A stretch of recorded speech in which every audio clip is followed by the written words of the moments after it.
Hi, welcome back guys. This is your Sensei, back with another fanfiction. This is the first part of What If Naruto Had Body-Altering Domain. Now before starting, please give this video a like and subscribe to the channel if you want more videos like this. Now let's get into the fanfic. The villagers of Konoha hated Naruto, and he did not understand why. He asked Hokage Hiruzen about it several times, and Hiruzen told him to forgive them for their ignorance. When Naruto turned 6, he celebrated his birthday with the Ichiraku family. After saying goodbye he left, but on his way back to his apartment he was ambushed by several ninja, knocked unconscious, and taken to a secluded area. When Naruto regained consciousness he found himself bound to a tree and surrounded by 30 villagers and 6 ninja, all armed. He thought they were going to kill him and steeled himself to get it over with. A villager stepped forward with a knife and an unseen voice taunted the crowd, urging them to kill Naruto and free whoever was trapped. Naruto's vision shifted, and he was pulled into his inner world. There, the Nine Tails sat behind an invisible cage. Naruto realized the beast had not been destroyed by the 4th Hokage and that his father had sealed it inside him. The Nine Tails, bitter and contemptuous, admitted that it would reform no matter what and blamed the 4th Hokage for his suffering.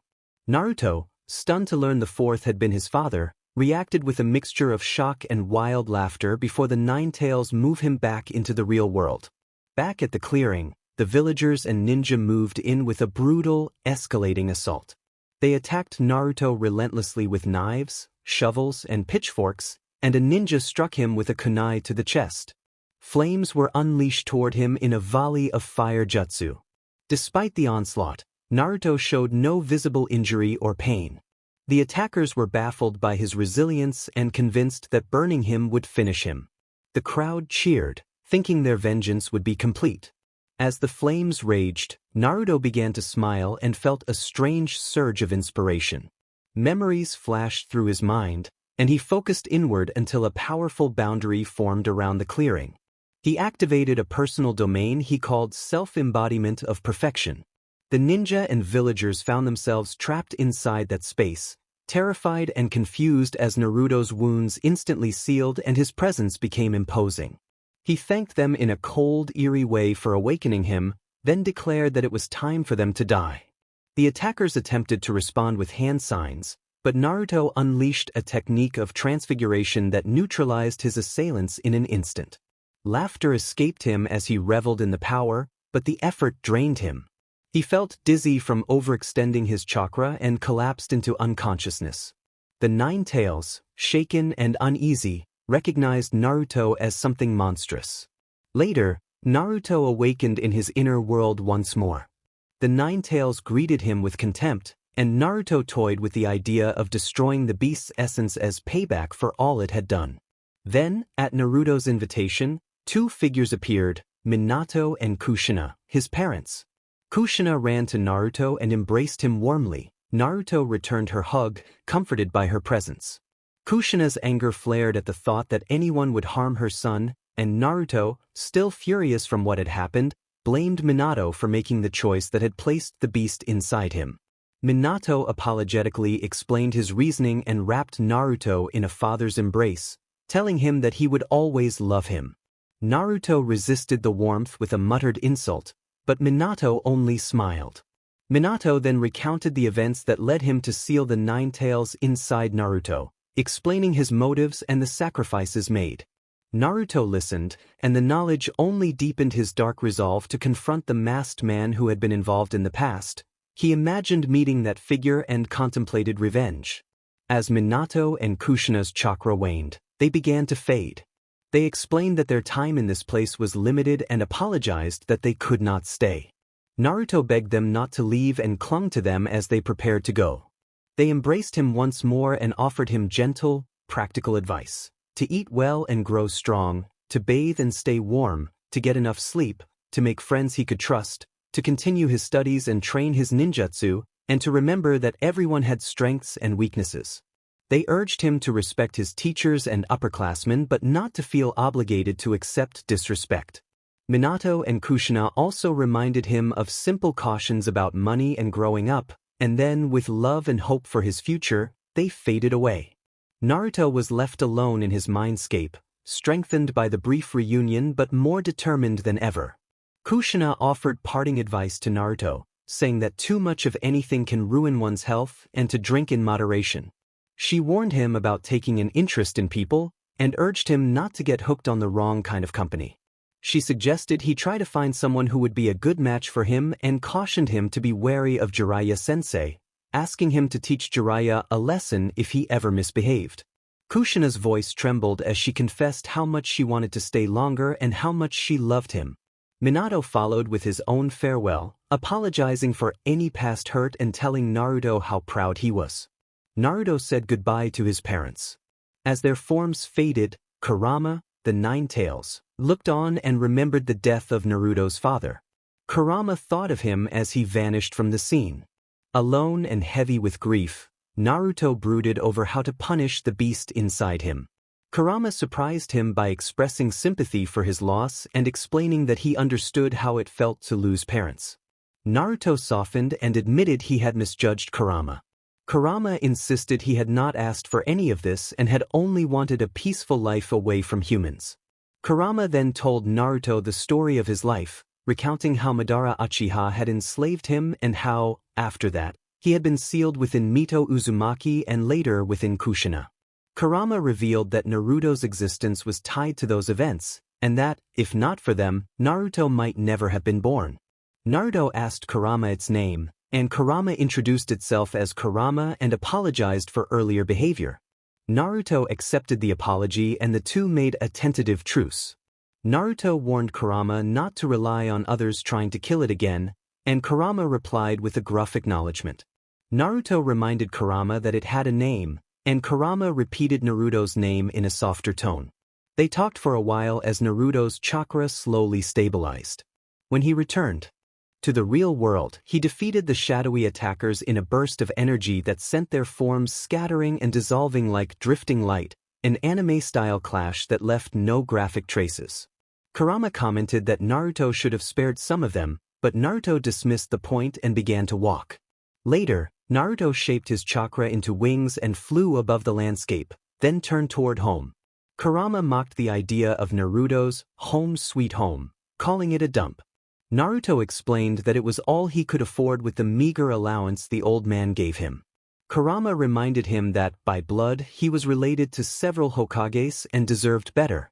Naruto resolved to ask the old man for a better place the next day. Before sleeping, he created a curtain-like barrier around his apartment to keep attackers out and settled in for the night. Kurama wished him good night. The next morning, Mikoto wondered how Naruto was doing and told Sasuke that Naruto was the son of a friend and that she hoped one day Sasuke would become his friend. Sasuke agreed, and Mikoto suggested they visit Naruto. Naruto went to see Hiruzen and requested a better place to live. Hiruzen asked about his apartment and whether he had money for a new place. Naruto insisted that someone of his lineage should not be forced to live in a dump and, with serious expression, pointed to the wall of Hokage portraits and indicated Minato's picture when asked who his father was. Naruto explained that, before his parents died, they had placed parts of their chakra within him so their presence could remain. Hiruzen, unsurprised by the revelation, ordered his attendants to leave the office and warned Naruto to keep his parentage a secret, explaining that Minato had many enemies who would target Naruto if they learned the truth. Hiruzen offered Naruto residence at the Senju clan compound and helped him pack and move. Before disappearing, Hiruzen reminded Naruto that he would be enrolling in the academy soon. After settling in, Naruto began training. Mikoto and Sasuke stopped by Naruto's old apartment and, finding no one home, went to Ichiraku. Tsuchi did not know Naruto's current whereabouts and suggested they ask the Hokage. Mikoto and Sasuke returned to Hiruzen's office. Hiruzen informed them that Naruto had moved to the Senju clan compound and confirmed that Naruto's parents had sealed some of their chakra in him so they could be connected to him after death. Mikoto asked when they could meet Naruto, and Hiruzen said it would be soon. He also cautioned Mikoto to be discreet about visiting, warning that if word spread about meetings with Naruto it could bring unwanted attention to the Uchiha clan. Mikoto acknowledged that she understood. Hiruzen told them to go and then placed his hands on them. He used a body flicker technique to transport them, and they arrived to find Naruto relaxing in the sun. Naruto asked who the visitors were. Hiruzen explained that they were Mikoto and Sasuke, that Mikoto had been a friend of Naruto's mother, and that Sasuke was Mikoto's son. Naruto greeted Mikoto and Sasuke warmly. Mikoto noted to herself that Sasuke did not look much like his parents but shared both of their eyes. Mikoto returned the greeting, and Sasuke also offered a polite greeting. Hiruzen reminded Mikoto to be discreet. Mikoto assured him she would. Hiruzen then left. Naruto led them to the house he had chosen. Mikoto asked Naruto if he would join the academy that year. Naruto confirmed that he would. Sasuke announced that he, too, would join the academy and wanted to become a great ninja like his big brother. Naruto claimed he could beat Sasuke's brother, and Sasuke protested that Itachi was much stronger. Mikoto smiled at the brothers' friendly rivalry. Naruto demonstrated a small transformation by shaping his hand into a blade and then returning it to normal. Sasuke asked how he had done that. Naruto explained that he had the ability to change the shape of his body and then sprouted wings. Mikoto expressed admiration for the display. Sasuke insisted that his brother was still stronger, so Naruto grew taller to playfully challenge the claim. Mikoto considered how much Naruto's ability might evolve. Sasuke asked for a ride, and Naruto offered to let him ride on his back while he flew. Mikoto agreed but warned Naruto not to drop Sasuke. Naruto promised he would not. Sasuke climbed onto Naruto's back and held on tightly as Naruto flew over the clan compound. After the flight, Sasuke exclaimed that it had been great fun, and Mikoto smiled at his enjoyment. When Sasuke's stomach grumbled, Mikoto suggested they go home so she could make him something to eat. Sasuke begged to play a little longer, but Mikoto said they could return the next day. Naruto invited them to visit anytime and teased that they should bring Sasuke's brother so Naruto could try to beat him. Sasuke protested that his brother would beat Naruto, and Mikoto and Sasuke used a body flicker to leave. Naruto remarked that Sasuke seemed to have made a friend. Kurama observed that Sasuke was adorable but warned that the boy would not remain innocent forever. Naruto asked what Kurama meant, and Kurama said simply that the clan was cursed. The next day, Mikoto and Sasuke visited Naruto again. Naruto asked where Itachi was, and Mikoto said that Itachi was on a mission with Hiruzen. In the village, several female villagers went to Hiruzen's office to ask him to investigate the disappearances of their brothers, friends, and husbands. When Hiruzen learned that more than 10 people had gone missing, he grew worried. He briefly suspected a former student might be involved but set the thought aside. He felt Orochimaru was more likely to abduct children than grown men. Hiruzen ordered his ANBU to search the village for leads. He wondered who could be behind the disappearances. A few days later, the Hokage still had no leads on the missing villagers. Naruto finally had the opportunity to meet Itachi on Itachi's day off. Itachi remarked that Sasuke had told him Naruto thought he could beat him. Naruto answered confidently that he knew he could win. Itachi agreed to test that claim, and Sasuke urged his brother to show Naruto who was in charge. Mikoto wondered why Naruto was so confident. Naruto led them all to the training ground. Mikoto said she would oversee the duel and would intervene if things became dangerous. Itachi and Naruto nodded, and Mikoto signaled for the match to begin. Naruto used his shape-changing ability to grow taller, and Itachi observed the transformation thoughtfully. Naruto challenged Itachi and enhanced himself with a strange energy. The two rushed at each other and engaged in a fierce taijutsu exchange, moving so quickly they became blurs across the training ground. Mikoto marveled that even at such a young age Naruto could keep up with Itachi. Naruto landed a strike that caused Itachi to stagger and clutch his arm in pain. Itachi was shocked that Naruto's technique had such an unusual effect and struggled to understand what had happened. Sasuke cheered his brother on. Mikoto noted that Itachi appeared to be in pain and wondered what Naruto had done. Unseen by the others at first, Naruto's hands glowed with a purple aura. He used his ability to alter forms and briefly disrupted Itachi's movements, causing Itachi to convulse and falter in obvious distress. Itachi cried out and retreated to recover. Mikoto ordered Naruto to stop, and Naruto complied, releasing his hold. Sasuke rushed to Itachi's side, deeply worried. Naruto reassured them and then touched Itachi again, restoring him so he could stand normally. Itachi was astonished to find his injuries had been healed and realized that Naruto's ability could manipulate an opponent's physical form and then repair it afterward. Itachi considered how dangerous such an ability could be and reflected that engaging Naruto at close range was risky. He worried about the potential for Naruto to grow even more powerful.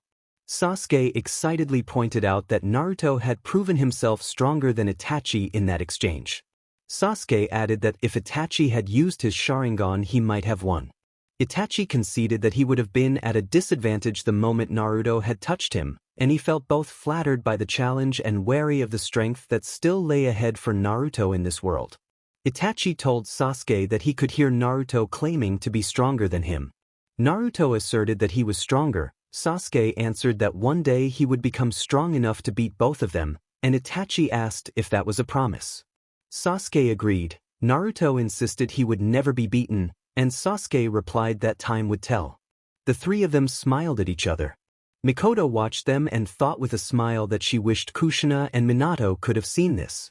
As the ANBU failed to find leads, Hokage Hiruzen requested Tsume's assistance and asked for some of the missing villagers' belongings to obtain their sense.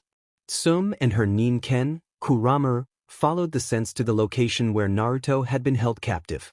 Tsume indicated the point where the sense ended, and Hiruzen questioned why the villagers had been there. Kuramaru reported a metallic, dried stain at the base of a tree, and Tsume pointed out a trail leading in the direction Naruto had walked.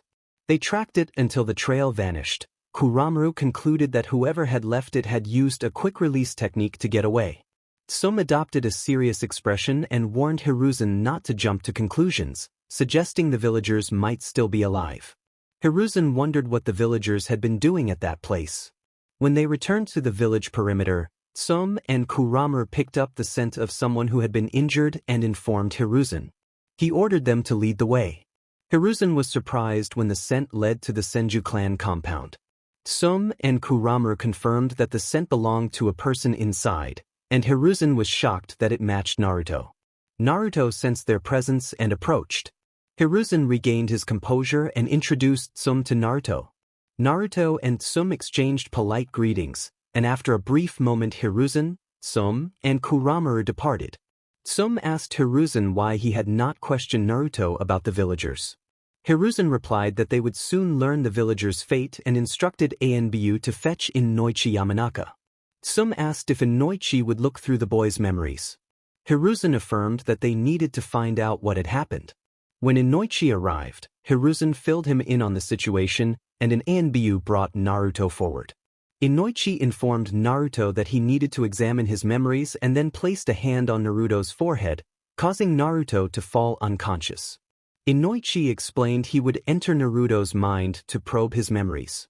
He instructed Hiruzen that, if he wished to accompany him, he should take his shoulder. Hiruzen complied, and Tsume also took a shoulder. They entered Naruto's inner world with Inoichi guiding the process. Inside Naruto's subconscious, Inoichi sifted through the memories and soon found what he sought. Hiruzen, Inoichi, and Tsume watched scenes in which villagers and others had captured and abused Naruto. The three of them recoiled at how the attackers had treated the child. They were stunned to see that Naruto had appeared strangely unaffected by the ordeal. The memory showed Naruto resisting, demonstrating unusual resilience and a domain of power around him. It also showed a confrontation that ended with the assailants no longer threatening the village. The group was then shown a memory of a sewer scene and of Naruto with the spirit within him. At that point, Naruto's inner presence forced them out of his mind. When they regained consciousness, Naruto was furious.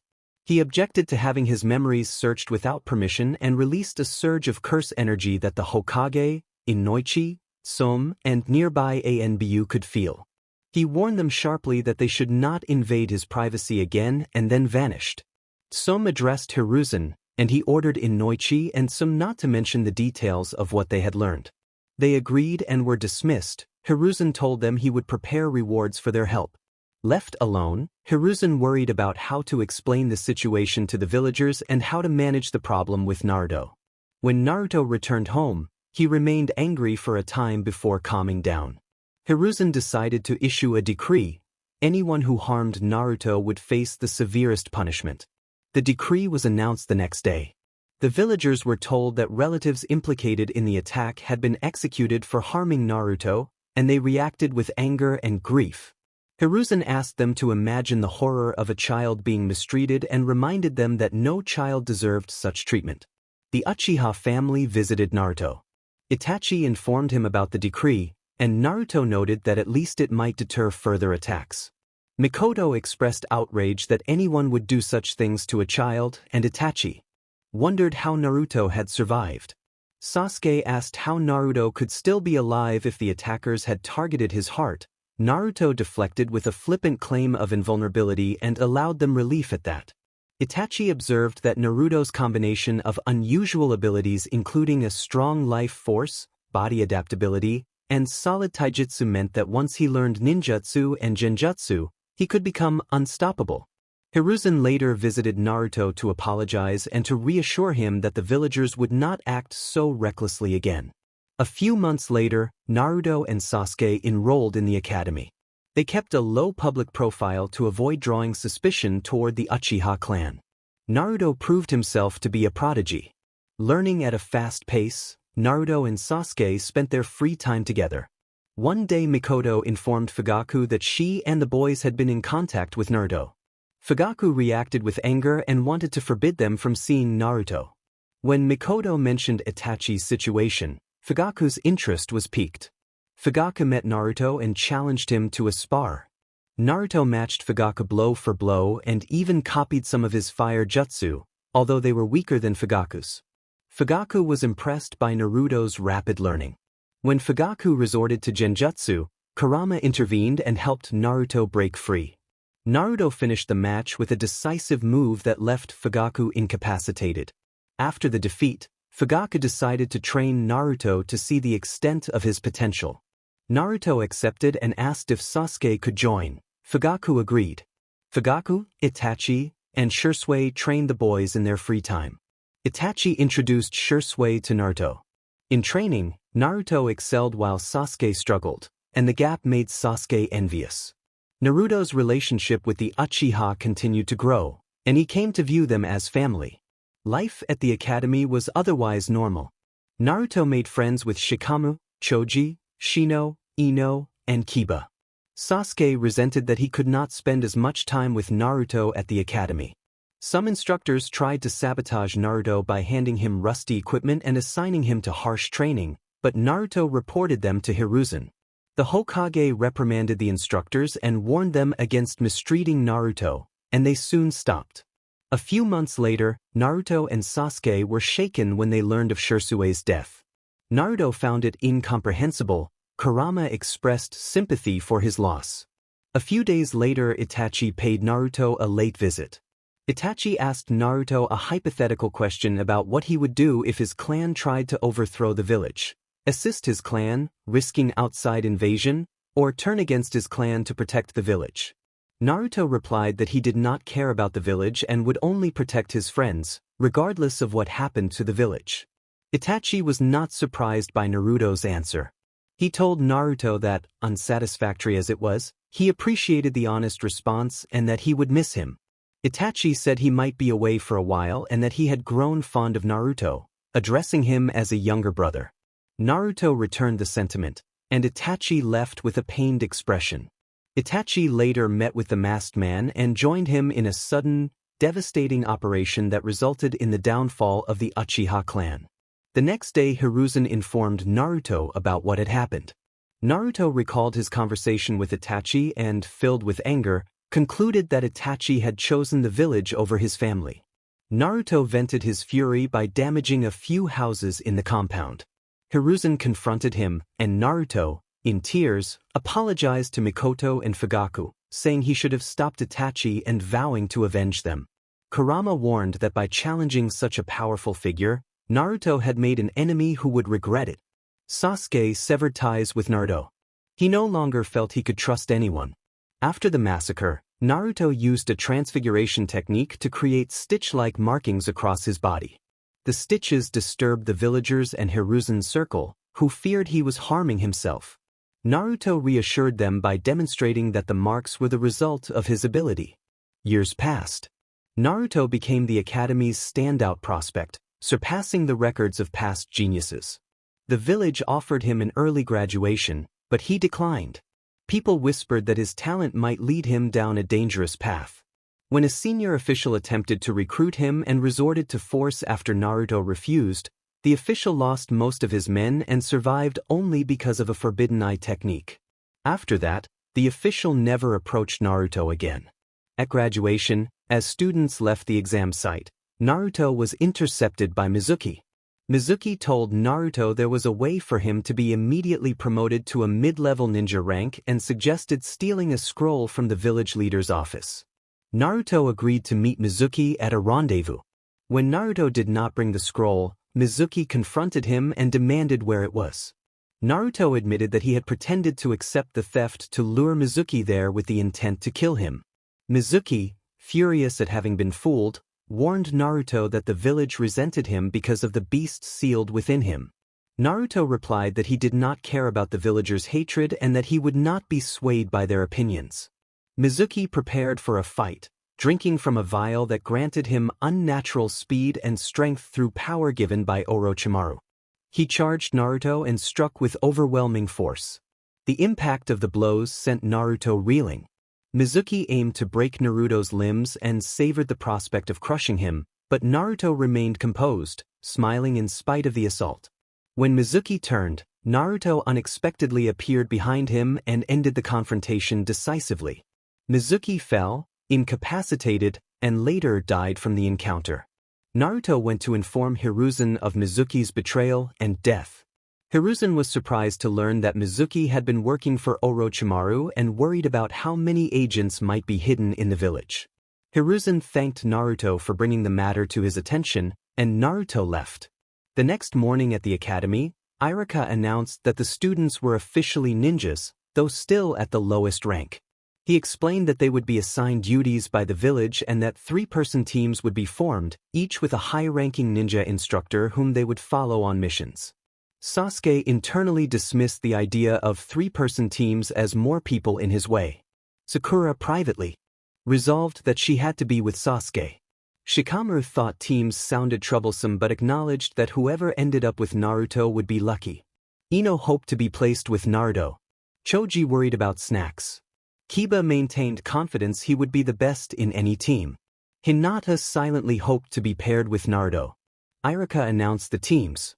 Team 7 consisted of Naruto Uzumaki, Sakura Haruno, and Sasuke Uchiha. Sakura reacted with bright excitement that Sasuke would be on her team, while Ino registered disappointment. Hinata felt a pang of sadness at not being chosen for that group. Sasuke assessed Sakura as someone who would have to work hard to keep up. Iruka continued by naming other teams and told the students that their high-ranking ninja instructors would come to collect them when the time came. 3 hours later, all of the instructors had arrived except Team 7's. Sakura and Sasuke remained in the classroom. Sakura called after Sasuke, asking where he was going. Sasuke replied that he was leaving because he disliked wasting time and noted the missing teammate they were waiting for. Kakashi arrived, prompting Sakura to scold him for his tardiness. Kakashi replied with a casual, enigmatic remark about getting lost on the road of life, which irritated Sasuke. Sakura demanded to know where their other teammate was, and Naruto arrived a few minutes later with a casual greeting. Kakashi instructed them to meet him on the academy roof and then disappeared in a blur. On the roof, Kakashi told them they would start with introductions, asking them to share their likes, dislikes, dreams for the future, and hobbies. When Sakura asked for an example, Kakashi introduced himself by saying that he preferred not to discuss his likes, dislikes, or future plans and that he had many hobbies. Sakura then introduced herself in a flustered way, repeatedly glancing at Sasuke as she struggled to express her likes, hobbies, and dreams for the future, clearly showing how much she admired him. Sasuke reacted with a cool, dismissive sound, while Sakura's feelings were evident in her blushing demeanor. Kakashi sighed and thought that she would die young if she did not change soon. Sakura asked Kakashi what his dislikes were. Kakashi said that he disliked Ino in a teasing tone. Kakashi then pointed at Sasuke and invited him to speak. Sasuke introduced himself as Sasuke Uchiha. He said he had a few likes and many dislikes, that his hobby was training, and that his ambition was to kill a certain man and avenge his clan. Sakura admired Sasuke silently, thinking he was cool. Kakashi noted to himself that Sasuke wanted to avenge his clan, as he had expected. Kakashi turned to Naruto and asked for his turn. Naruto introduced himself as Naruto Uzumaki and said his friends and a few elders were important to him. He said he enjoyed relaxing and training, and that his ambition, like Sasuke's, was to kill Itachi and another figure wearing a mask. Sasuke glared at Naruto and declared that he would be the one to kill Itachi. Naruto smiled defiantly and insisted he would be the one if he found him first. Kakashi wondered why Naruto wanted to kill Itachi. Kakashi told them that they were all unique and that their duties would begin the next day with a survival training exercise. Sakura protested, saying they had already done plenty of training at the academy, but Kakashi explained that this would not be normal training. Of the 27 graduates, only 9 would be chosen as genin, the rest would be sent back to the academy. This training was a super difficult exam with a failure rate of over 66%. Sakura and Sasuke widened their eyes while Naruto smiled. Kakashi told them they would be graded on the training ground and instructed them to bring all their shinobi tools and to skip breakfast because it would make them throw up. Naruto offered a handshake and said it had been nice meeting Kakashi. Kakashi shook his hand. Sasuke thought he would not have shaken Naruto's hand, convinced Naruto could cause trouble with just a touch. Kakashi gave them the location of the training ground and left. When he got home, Kakashi immediately rushed to the bathroom. The next day, Naruto arrived late. Sakura yelled at Naruto for being late and asked if Kakashi-sensei was there yet. Naruto asked in return if Kakashi had arrived. Sakura told him no. Naruto retorted that he was early and told her to be quiet. Sakura told Naruto to stop trying to act like Sasuke, that Sasuke was better than he would ever be. Naruto teased that Sakura should complain to Sasuke about her overly clingy admiration, which annoyed Sakura and earned him a glare. Sasuke told Sakura to be quiet. 2 hours later, Kakashi arrived, apologizing that he had been delayed by a nasty stomach problem and looking pale. Sakura accused him of lying, then quickly apologized when she saw his condition. Sasuke suspected Naruto had something to do with Kakashi's state, and Naruto smirked at the thought that Sasuke had noticed. Kakashi produced a clock and set it on a log. He explained that there were 2 bells and their task was to take a bell from him before noon. Those who could not get a bell by noon would receive no lunch, and he would tie anyone left without a bell to a stump and eat their lunch in front of them. He placed 3 lunch boxes on the log. He explained that they only needed to get 1 bell and that there were only 2 bells, so at least one person would be tied to a stump and fail, meaning they might be sent back to the academy. They could use shuriken, kunai, and the like and needed to come at him with the intent to win. Sakura worried he would be in danger, but Naruto confidently said Kakashi would be fine because he was a jonin. Kakashi felt uneasy about Naruto's smile and thought about going home. Kakashi said to get it over with, and the 3 quickly hid in the forest. Kakashi looked at the book he had brought and relaxed as he began to read. He wondered who he would go after first and thought it would be funny to target Sakura. Sakura called for Sasuke. Suddenly she heard a voice calling her name. She turned happily, but to her horror Sasuke appeared to have been struck by kunai and collapsed, calling for help.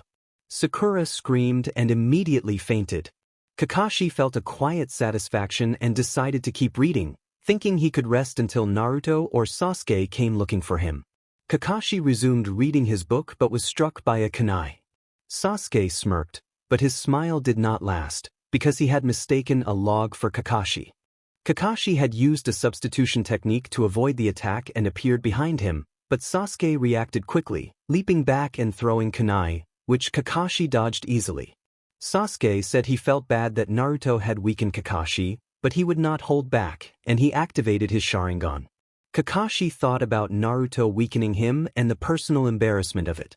Sasuke formed hand seals and began to move rapidly, creating afterimages and shadow clones to attack Kakashi from multiple angles. Kakashi was able to block the strikes. Naruto watched the fight from above in the form of a small bird and noted Sasuke was using a trick he had seen before but was not fully proficient with. Kakashi wondered when Sasuke had awakened his Sharingan. Sasuke answered internally that it had happened when Itachi had killed his clan. Sasuke performed the hand seals for a fireball and spat out 4 fireballs in succession. Kakashi appeared to be hit and lay motionless, and Sasuke smirked, believing he had landed the blow. Suddenly, Kakashi's voice came from the ground and his hands grabbed Sasuke's feet. Then Kakashi used an earth release technique, earth release, Shinju Zanshu no Jutsu, transforming the unconscious form into a log. Sasuke found the substitution impressive. Sasuke launched himself, performing a self-destructive clone explosion to create distance. Kakashi was blasted away, and for a moment it took him a few seconds to pick himself up. Kakashi realized that Sasuke had used a dangerous clone explosion technique and wondered how he knew such a forbidden jutsu. Sasuke reformed and moved through more hand seals, preparing another attack. Before Sasuke could finish his hand seals, the scene was still in motion. A flock of birds swarmed Kakashi and began pecking at him. Kakashi shouted for them to go away, and after a few seconds they dispersed. Sasuke looked at Kakashi and realized the bells were gone.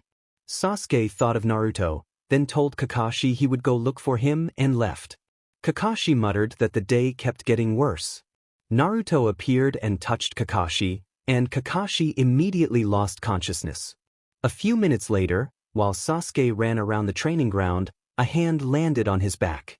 He turned and found Naruto there. Naruto told him to have a nice rest, little brother, and Sasuke cried out Naruto's name before collapsing. Naruto shaped his hand like a shovel and quickly dug a shallow pit, burying Sasuke up to his neck with only his head visible as part of a mischievous, prank-like test. Sakura awoke from a nightmare and ran to find Sasuke. She found him buried with only his head above ground, feared he had been seriously hurt, and fainted. Naruto laughed at the scene, thinking the test had been entertaining. An hour later the alarm rang across the training ground and everyone woke. Sakura was about to faint again until Sasuke, groggy, told her to dig him out. They all gathered together. Kakashi announced that since none of them had the bells, they had failed. Sasuke pointed out that the bells on Kakashi's waist had turned to rocks, and Kakashi realized that Naruto must have taken the bells after knocking him out. Naruto then tossed the bells back to the group. Kakashi wondered what Naruto was doing. Sakura asked why Naruto had given them the bells, and Naruto said it did not matter to him, he had passed whether he kept them or not. Sasuke interrupted and refused to accept a bell he had not earned, insisting Naruto take it back. Sakura agreed, saying she could not accept something she had not fought for. Naruto insisted they keep it and, putting his arm around Sasuke, asked him to think of it as a gift. Sasuke pushed him away, scolding that he was older than Naruto and rejecting the affection. Kakashi observed quietly, thinking about how Naruto had been close with the Uchiha clan and how that might explain his intensity toward Itachi. Sakura decided she would have to treat Naruto more carefully if she wanted Sasuke to warm to her. Kakashi noted that, as a team, they had not worked well together and that they would have to develop that in the future. Kakashi then announced that he had made his decision and, after a brief dramatic pause, revealed that he had been joking. They had all passed. He explained that the true purpose of the test had been to see whether they could function as a team. Their behavior during the bells portion had shown him something important. Kakashi reminded them that while breaking rules was frowned upon, abandoning comrades was far worse. He welcomed them as Team 7 and said he looked forward to working with them. He also warned Naruto not to cause trouble for his teammates with reckless pranks. Naruto smirked at the group. Sasuke muttered in frustration and watched as Naruto transformed into a bird and flew off, leaving Sasuke to shout after him. Later, the other Jonin reported their results to the Hokage in his office, and once they left, Hiruzen looked over the paperwork and sighed. He muttered in exasperation about how fast Minato had worked through similar tasks, half joking about meeting him in the afterlife. The next day Hiruzen asked Kakashi how the team had performed. Kakashi admitted to being irritated by Naruto's antics. Hiruzen asked whether Kakashi meant Naruto or Sasuke, and Kakashi explained that Naruto's pranks had unsettled him and even caused an embarrassing physical reaction during the test. Hiruzen chuckled but warned that Naruto's touch could be dangerous. In the wrong circumstance, it could cause serious harm. Kakashi paled at the thought. When Hiruzen asked if the team had passed, Kakashi confirmed they had. He explained that Naruto had taken the bells from him and returned them to Sasuke and Sakura, but both had refused to accept bells they had not earned, which convinced Kakashi to pass them. Hiruzen regretted that Naruto and Sasuke had not cooperated as teammates, and Kakashi reflected that the Hokage now understood something of the bond between Naruto and Sasuke. Kakashi took his leave and disappeared. Hiruzen returned to his paperwork. 1 month later, after a string of uneventful D-rank missions, Team 7 grew fed up with the chores they had been assigned. At the Hokage Tower, Hiruzen listed their next duties: babysitting an elder's grandson, shopping in the neighboring village, and helping with a potato harvest. Naruto and Sasuke protested loudly that they deserved better missions, and Sakura agreed that the chores did not help them develop technique. Irika told them that everyone had to start with simple duties and work their way up, while the students insisted the tasks would not make them stronger. Hiruzen began to explain the purpose of those duties, but Naruto interrupted with an overconfident gesture, saying he did not need an explanation. Hiruzen paled slightly at Naruto's bravado and asked Kakashi whether he thought the team was ready for a C-rank mission. Kakashi replied that he believed they were and that he would handle any trouble that arose. Hiruzen agreed and assigned them a C-rank protection mission for a specific individual. He opened the door and introduced them to the client, Tazuna. Tazuna looked them over skeptically and remarked that he was to be protected by these 3 brats and their new leader, doubting how useful they would be. Sakura erupted in anger and lunged as if to strike the offender, declaring that she would kill him, but Kakashi restrained her and urged her to calm down, reminding her that the man was the one they were supposed to protect and that killing him would defeat the purpose. Tazuna introduced himself as a bridge builder from the Wave Country and asked for strong protection until he could return home and finish the bridge. Kakashi arranged the details and told the team to meet at the gate the next day with their equipment and provisions. The following morning at the gate, the group prepared to leave. Tazuna asked if he could trust them to keep him safe. Kakashi reassured him that he was a high-level ninja and would see them through. Sakura, concerned, asked Tazuna about the Wave Country and whether ninjas existed there. Tazuna confirmed the presence of ninjas in other lands, and Kakashi explained that cultures differed across countries but hidden villages and ninja did exist. Naruto noticed a puddle that suggested something was hidden there and reached toward it before Kakashi grabbed his hand and whispered for him to wait. Naruto obeyed. The attackers, concealed in the puddle, revealed themselves and struck with chained weapons aimed at Kakashi. Naruto used a swift body flicker technique to appear behind them and incapacitated the 2 assailants without gore. Kakashi observed the result with clinical interest, and Tazuna and Sakura reacted with discomfort at the violent scene while Sasuke remained unreadable.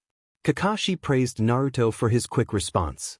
Kakashi then asked Tazuna why those 2 had been after him. Tazuna at first misunderstood, but under pressure he admitted that a man named Gato had imposed control over the Wave Country's shipping through money and force, creating a monopoly that threatened the livelihood of the people. Gato feared the completion of Tazuna's bridge because it would break his control. When Kakashi asked why Tazuna had not hired stronger protection, Tazuna explained that the country was impoverished and could not afford expensive mercenaries. He tried to joke that if he died his 10-year-old grandson would cry for a few days and that his daughter might grow to resent the Leaf Village ninjas, but his voice betrayed worry. Naruto declared that Gato did not deserve to continue his actions and promised to help, and Tazuna expressed gratitude. Kakashi accepted the responsibility to protect Tazuna at least until he returned home. The group continued on until they reached a lake, where Tazuna's friend waited with a boat. After an hour on the water they reached land and began walking again. Sasuke suddenly twitched and threw a kunai at a rustling bush, but a white rabbit hopped out. Sakura scolded him for almost harming the animal. Kakashi noticed the odd timing. What he recognized as a substitution trick had been set up. He cursed and warned everyone to duck. A large blade flew through the air. Kakashi dove and pulled Sakura to safety. Sasuke moved to cover Tazuna, and Naruto stepped forward but was struck by the sword and fell, taking a fatal blow in the opening skirmish. The team froze in shock and grief at Naruto's sudden death, except for Sasuke, who was stunned into focused fury. The attacker paid little attention to Naruto's fallen form and spoke with derision, ridiculing Kakashi as a copycat. Kakashi's voice hardened with recognition as he identified the man as Zabuza Momochi, a rogue ninja from the hidden mist known for silent killing. Sasuke bristled and ready to attack, but Kakashi stopped him, explaining that Zabuza was on another level and that he would have to face him. Kakashi lifted the headband that covered his eye to reveal the Sharingan, an unusual and powerful ocular ability that let its user read and counter techniques and, more frighteningly, copy opponents' methods. Sasuke was stunned that Kakashi seemed to possess that eye. Zabuza smirked and prepared his approach, disappearing and reappearing on the water while invoking a hidden mist technique to shroud the area. His presence became menacing as he taunted with a list of vital points to target, presenting that threat as a calculus of violence in a cold, detached voice. The atmosphere turned tense as Kakashi answered by preparing his own technique and releasing a focused, dangerous intent to counter Zabuza's assault. Naruto was not fazed by the tension in the air. He thought that he could not wait to surprise everyone. Sasuke noted with quiet respect that the killing intent felt incredibly dangerous. Sakura panicked, believing they were all going to die.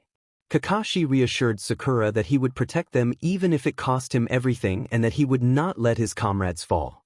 Sakura and Tazuna calmed down.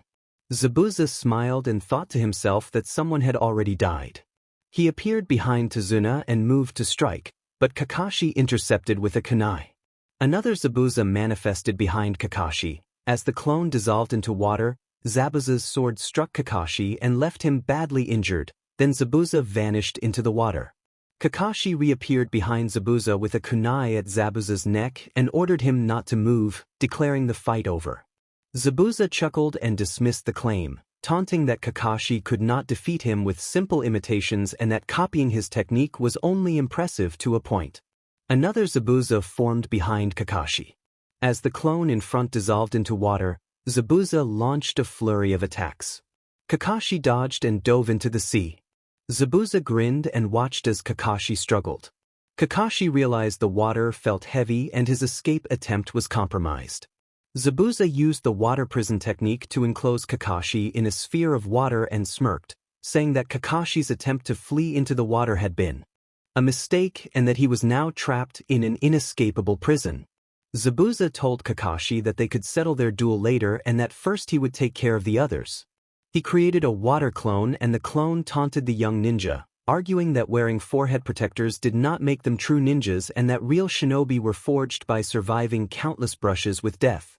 The clone then reappeared in front of Sasuke and moved to strike, but Naruto suddenly appeared behind the clone and tore it apart, dissipating it.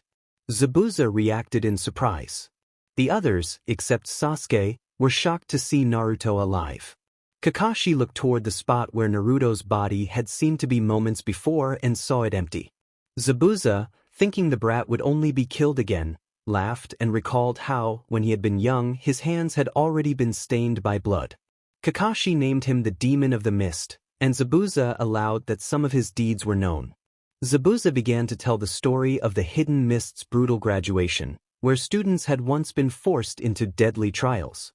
He described a boy who, without hesitation, had slaughtered many students and whose name had become feared Momochi Zabuza. Sakura, Sasuke, and Tazuna reacted with shock at the cruelty of those past trials. Kakashi added that the Hidden Mist had been forced to change its graduation methods after that terrible PRD.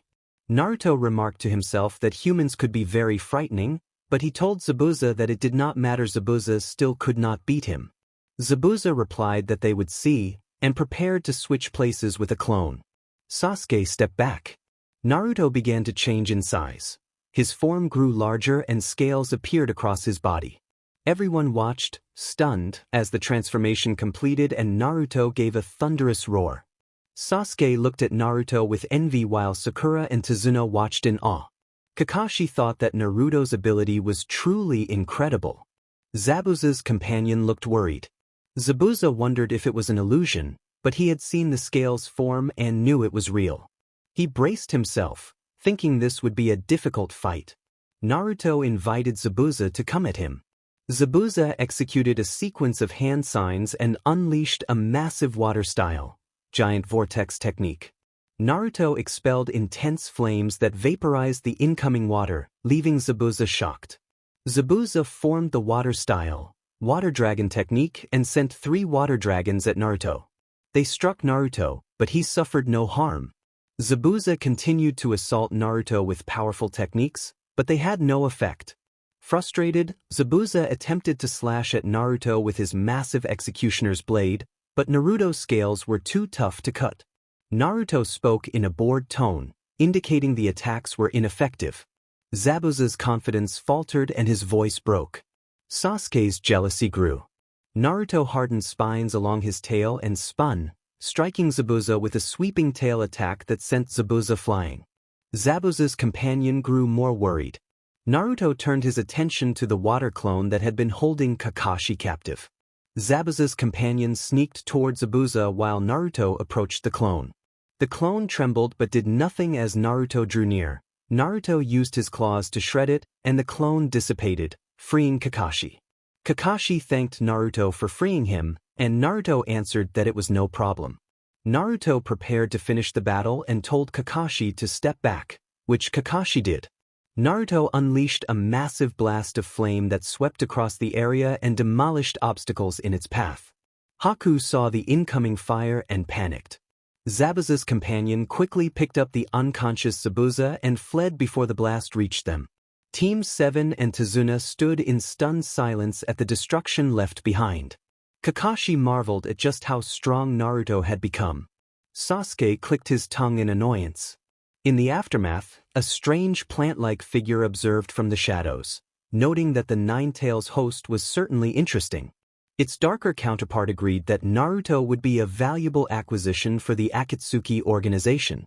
They mused that Hayden would find Naruto intriguing, since both possessed unusual resilience, and they noted that Naruto Uzumaki was descended from a notable maternal line. The black half wondered how he would fare against her. The plant-like figure disappeared. After the fight, the others asked Naruto how he was still alive. Naruto told them he was immortal, and this revelation shocked them. Naruto then suggested they continue escorting Tazuna, and they accompanied him to his house. There they met Tazuna's daughter Tsunami and his grandson Kiri. Tsunami welcomed her father and asked who the visitors were. Tazuna greeted Tsunami and explained that they were Leaf Ninja he had hired to protect him while he built the bridge. Tsunami thanked them for protecting her father. Kakashi introduced himself and said that his students Naruto, Sasuke, and Sakura were with him. Inari appeared and hugged his grandfather, then asked about Team 7.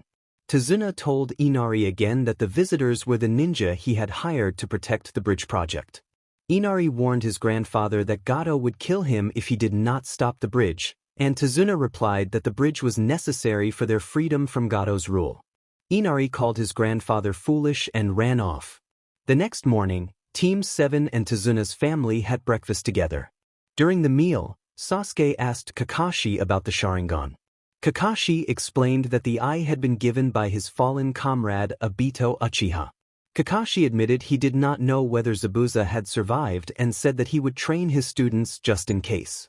Sakura protested loudly that a little training would not help against an enemy Kakashi had struggled against even with the Sharingan, and Kakashi responded that they should not forget they had Naruto. Sakura smiled as she remembered Naruto's one-sided fight with Zabuza. Naruto left the dining room and found Inari staring at a picture and crying, murmuring for his father. Naruto inferred that Gato had murdered Inari's father. After breakfast, Kakashi took his students outside for training. Kakashi asked if they knew what chakra was. Sakura explained that chakra was the energy a shinobi used to perform jutsu, composed of physical energy from the body's cells and spiritual energy gained through training and experience, and that these two parts combined allowed a shinobi to perform techniques through specific hand seals. Acknowledged that Sakura understood the basics and then told them they were not using chakra properly. Sasuke asked what Kakashi meant, and Kakashi elaborated that releasing chakra required bringing out the correct amount of both energies and mixing them precisely in the body. He warned that without proper control, jutsu would be weakened or fail, and wasted energy would shorten how long a ninja could fight. Kakashi said they would learn control through tough training. Kakashi announced the first exercise, tree climbing without using hands. He demonstrated by gathering chakra in his feet and walking up a tree until he reached a branch and looked down at them. Kakashi explained that they needed to gather chakra in the soles of their feet to climb and that learning this control would allow them to master other jutsu.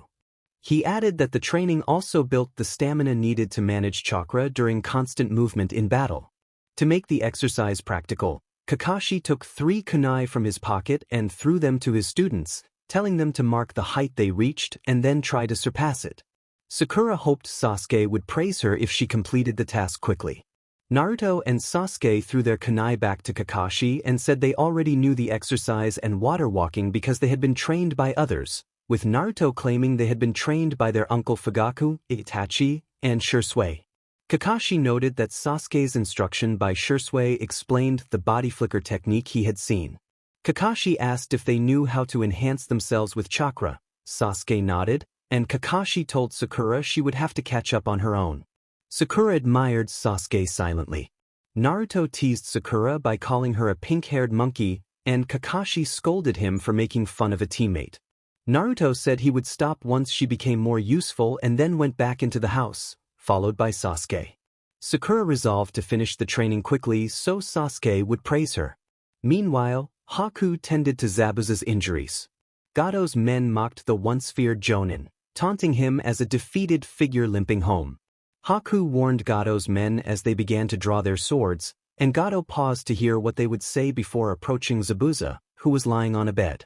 When Gato tried to touch Zabuza, Haku moved quickly to seize his hand and prevent him from doing so, warning Gato not to touch Zabuza.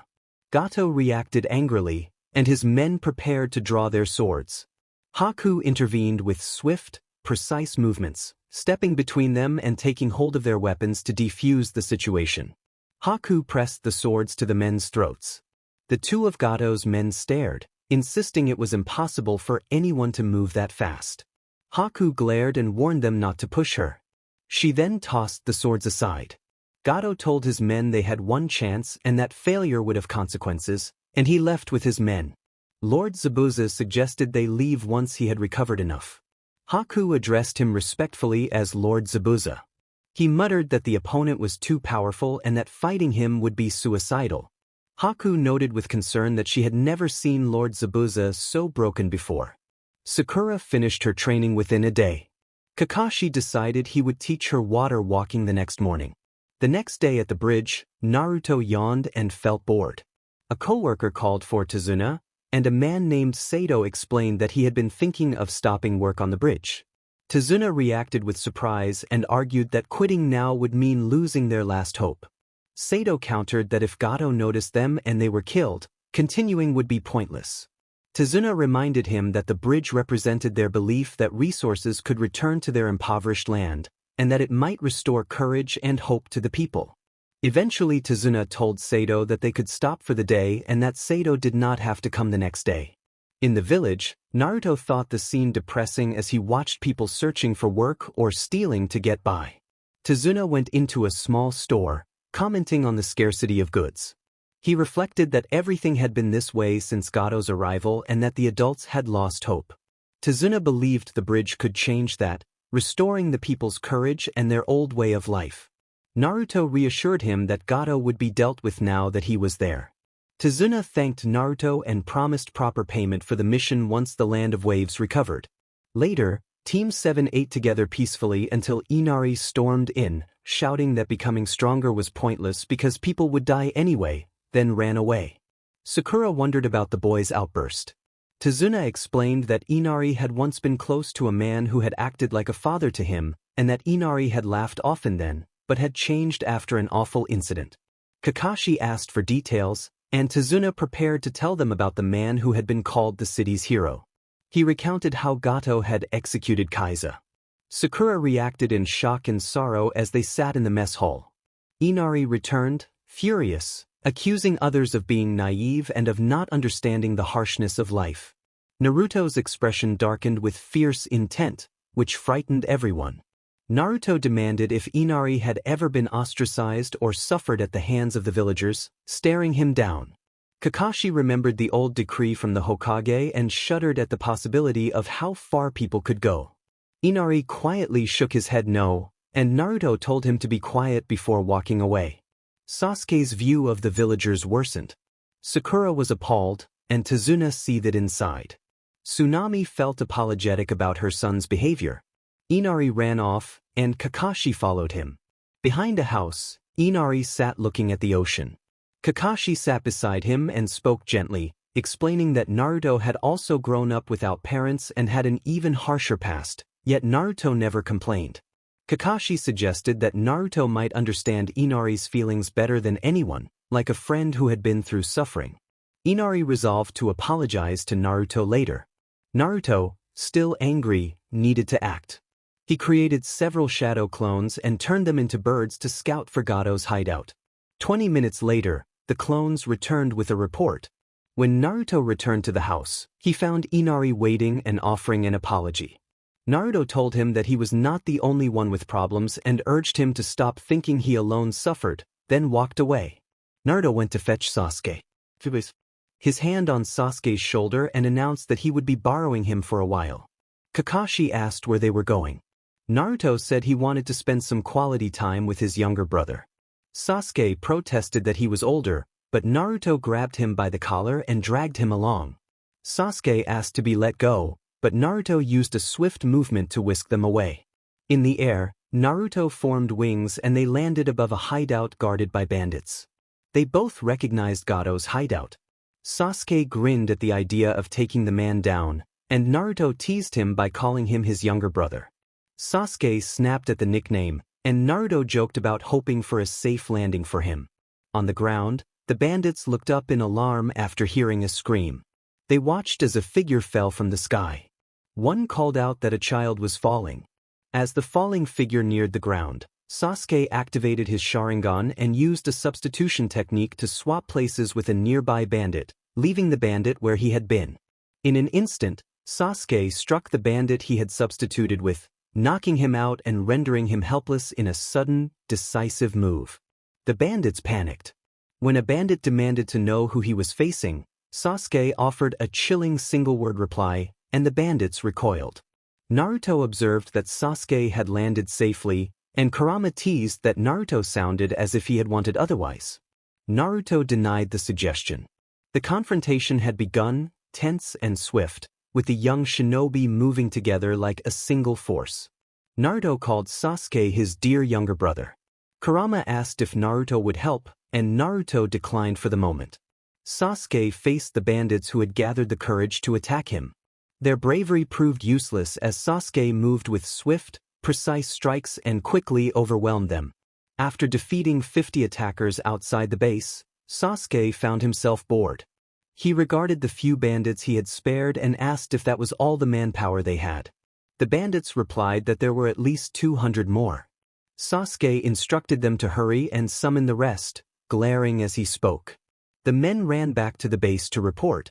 Back inside, they told Gado what had happened. Gado shouted that they had been beaten by a brat and ordered the other bandits to deal with the intruders. He wondered if the fighters were the same brats who had fought Zabuza. When the remaining bandits poured out of the base, they saw Sasuke calmly stretching and remarked that he was getting bored of waiting. Kurama asked Naruto if he would let Sasuke fight them all alone. Naruto said no, he wanted to get a few more chances to strike as well. Sasuke fixed the bandits with his crimson gaze, and a chill ran through them. He stepped forward, and the bandits drew their blades.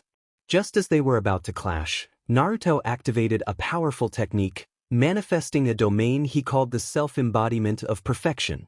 The domain unfurled like shifting shadows across the battlefield, tendrils of darkness weaving and binding the attackers. Naruto moved through the field, assessing the trapped souls within his technique and accusing Gado of capturing slaves. Gado panicked, unable to understand what was happening. Sasuke, looking up at the sky, wondered if this was one of Naruto's abilities. Naruto appeared beside him and asked what he was looking at. To demonstrate, Naruto warped the bandits into unsettling, distorted forms more like illusions than true harm, leaving them incapacitated and unable to continue fighting. Sasuke was surprised to see Naruto wield his powers so extensively and felt a twinge of jealousy. Suddenly Sasuke shrank, and Naruto picked him up, smiling at how small he seemed. Naruto teased him about being adorable. Sasuke demanded to be returned to normal, but Naruto said he would only do it if asked nicely. Sasuke scoffed and insulted him, which only made Naruto tease him more and offer gentle physical playfulness, rubbing his cheek against Sasuke's in a teasing, affectionate way. Sasuke balked, then adopted a formal tone and called Naruto his big brother while asking to be changed back. Naruto pretended to refuse, and Sasuke gave him a murderous glare. Naruto laughed and set him down, promising to restore him later but insisting they needed to confront Gato first. Naruto created 2 clones and ordered them to collect the incapacitated attackers. The clones went inside the base, freed the captive women and children, and then made their way to where Gato lay incapacitated on the ground, rendered harmless by Naruto's earlier actions. Naruto called out to Gato, who could only stare in disbelief at the ruin of his forces. Naruto told him that his men had been defeated by the brats, and Gato could not accept it. Sasuke asked if he could kill Gato, but Naruto refused. He insisted that Gato would have to face justice for what he had done to the Land of Waves before anyone decided his fate. Gato pleaded and offered anything to be spared, even claiming he could bring his family back from the dead. Naruto told him that raising the dead was impossible and demanded more reasonable requests. Naruto then took Sasuke and Gato with a quick body flicker technique and brought them back to Tazuna's house. Arriving at Tazuna's home, Naruto mimicked Gato's voice and shouted that he had come to kill Tazuna, loudly waking the household. Tazuna and his family panicked until Kakashi stepped forward to reassure them that Gato would not harm them while they were under protection. Tazuna, Sakura, and Kakashi went outside and found Gato presented to them by Naruto, who apologized for the rude wake-up while tossing the incapacitated man at Tazuna's feet. Tazuna glared at Gato and demanded an explanation. Kakashi noticed that Naruto had taken Sasuke with him to handle Gato and realized what had transpired. Sakura thanked Naruto, and Naruto acknowledged her gratitude with a smile. Sasuke glared at Naruto from nearby, still annoyed at the teasing, and Kakashi understood that Naruto had been responsible. Gato begged Tazuna to let him go and promised anything in exchange for mercy. Tazuna seized Gato by the collar and unleashed a torrent of blows in a fit of rage. Naruto stepped in and stopped Tazuna, reminding him that they needed Gato alive to answer for the damage he had done to the Land of Waves. Tazuna relented. Naruto took responsibility for watching Gato while the others retired for the night, and Kakashi bid the group good night before walking away.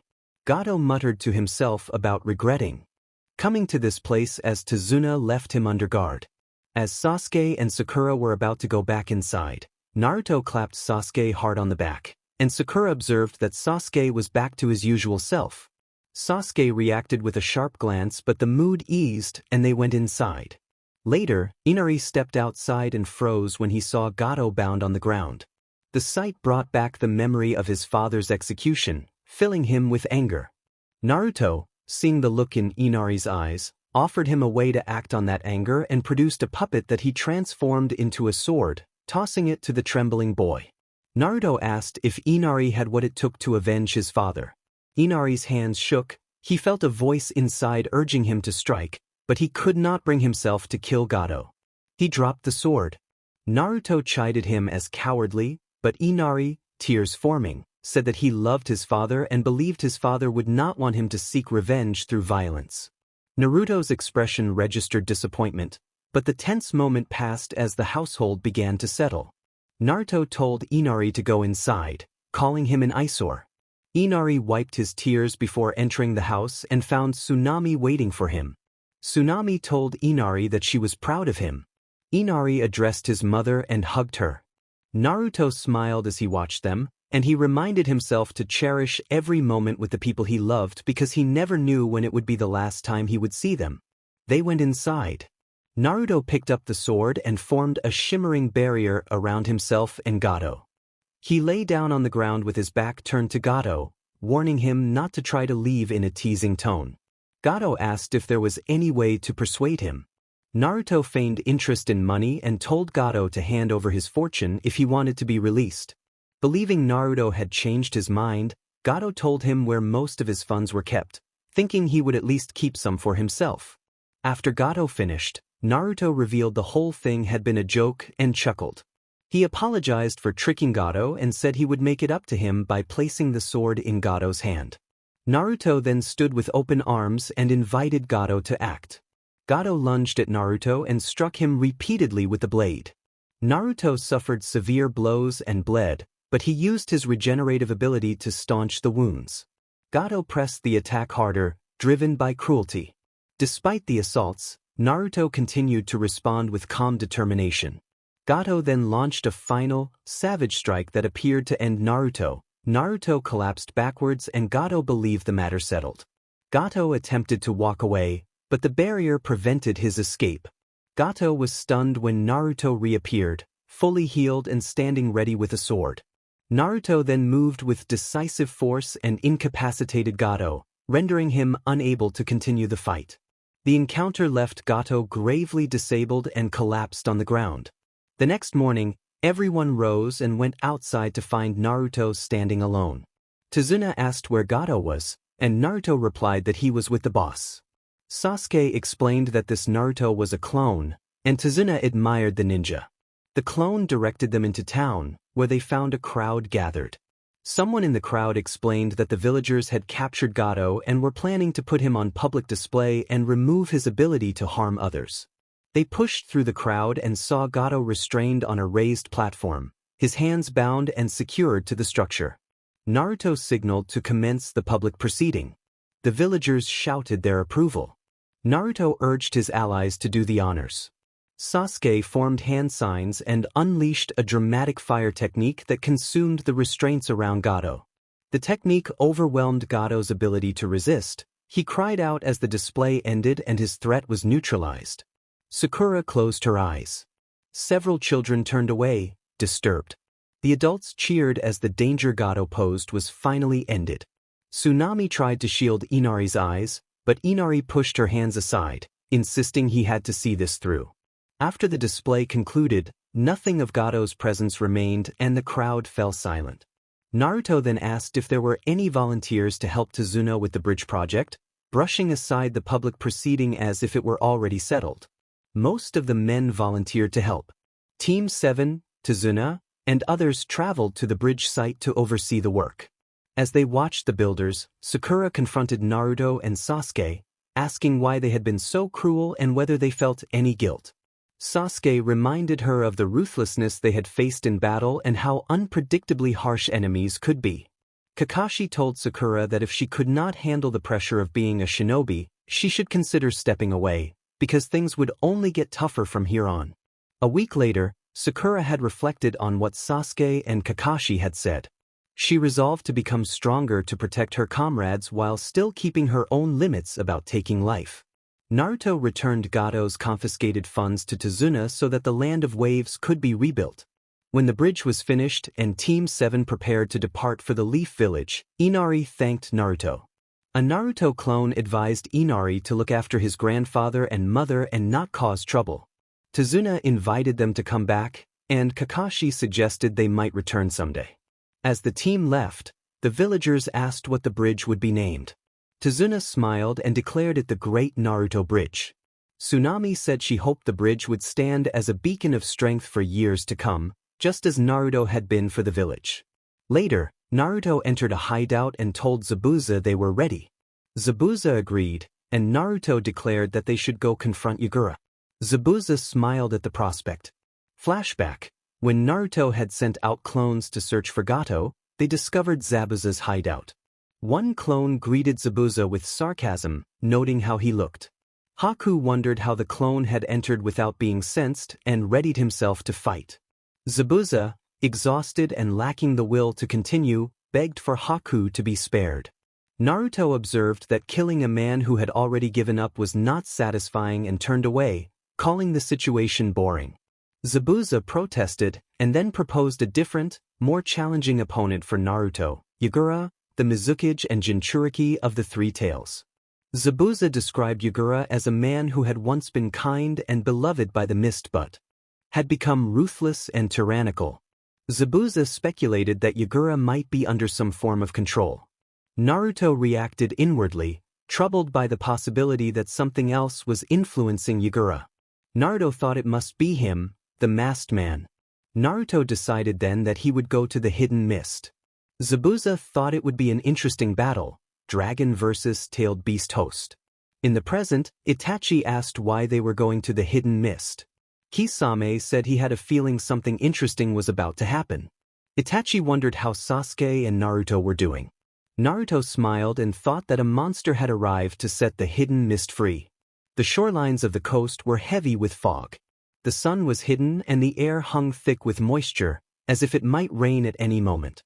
The small fishing village that Naruto and the others reached served as the stronghold of the resistance.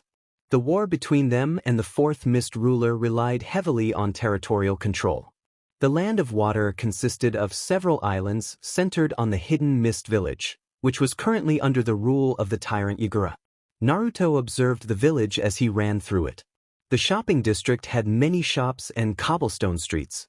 The people looked melancholy, and Naruto felt their pain. That gave him another reason to oppose Yagura. When Naruto and the others arrived at the hideout, a burly man with long black hair blocked the doorway and demanded to know their business, insisting they had no jurisdiction in that part of the world. Zabuza introduced himself and told the guard to relax, explaining that Naruto was an acquaintance. The guard, Daiki, acknowledged Master Zabuza with a mix of respect and awe. Daiki opened the door and ushered them into a hut that, to an onlooker, seemed barely large enough to hold two people. That hut was a facade. Beneath it lay the true hideout. An underground tunnel, clearly the work of an expert in earth techniques, stretched into a much larger chamber where people moved about like a hive. Naruto noticed a striking woman with long auburn hair seated at a large table in the center, giving him a sharp, assessing look. He entertained himself with the thought that this should be interesting before joining Zabuza and Haku.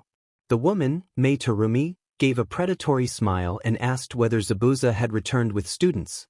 Haku identified himself as a tool of Master Zabuza. Zabuza explained that Naruto was the one who would turn the tide in their struggle against Yagura. Mei commented that he did not look like much and feigned disappointment in Zabuza. Naruto told her that, whether she accepted his help or not, he intended to confront Yagura.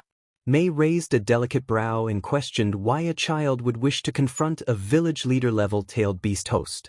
Naruto answered simply that he wanted to have fun, and she reacted with bewilderment at the boy's willingness to risk his life for that reason.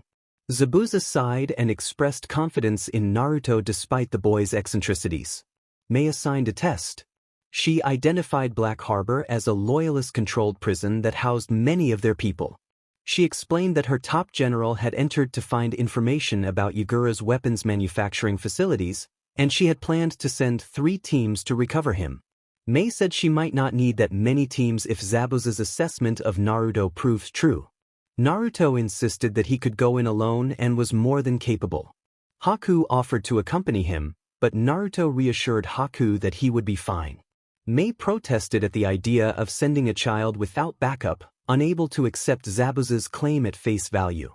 Zabuza urged her not to underestimate him, admitting that he had been proven wrong before and his pride had been stung.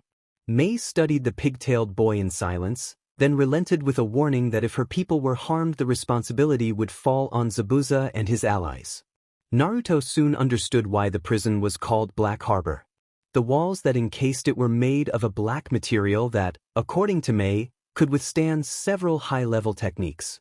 That same resilience made the prison exceedingly difficult to breach, and Naruto's mission was to penetrate those defenses, free the prisoners, and escort Ao back to the base.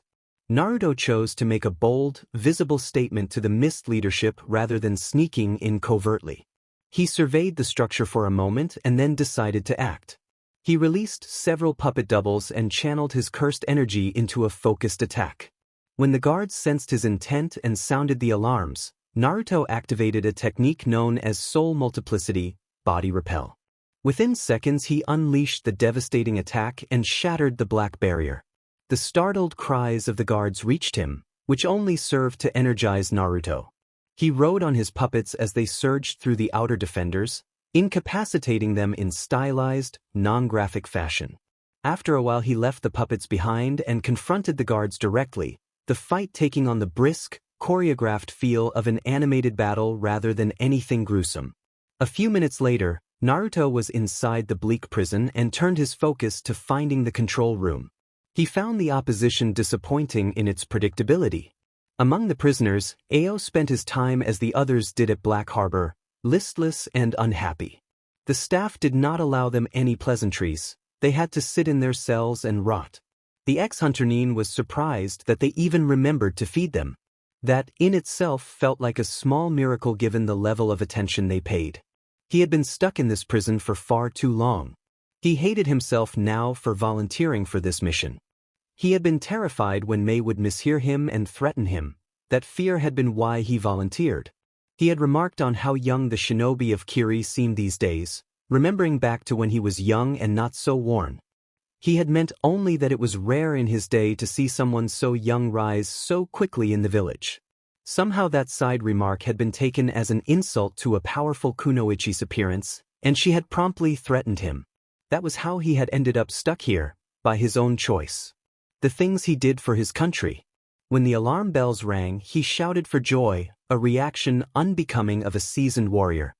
He had been so tired of the endless nothingness that had made up his days for the last 2 months.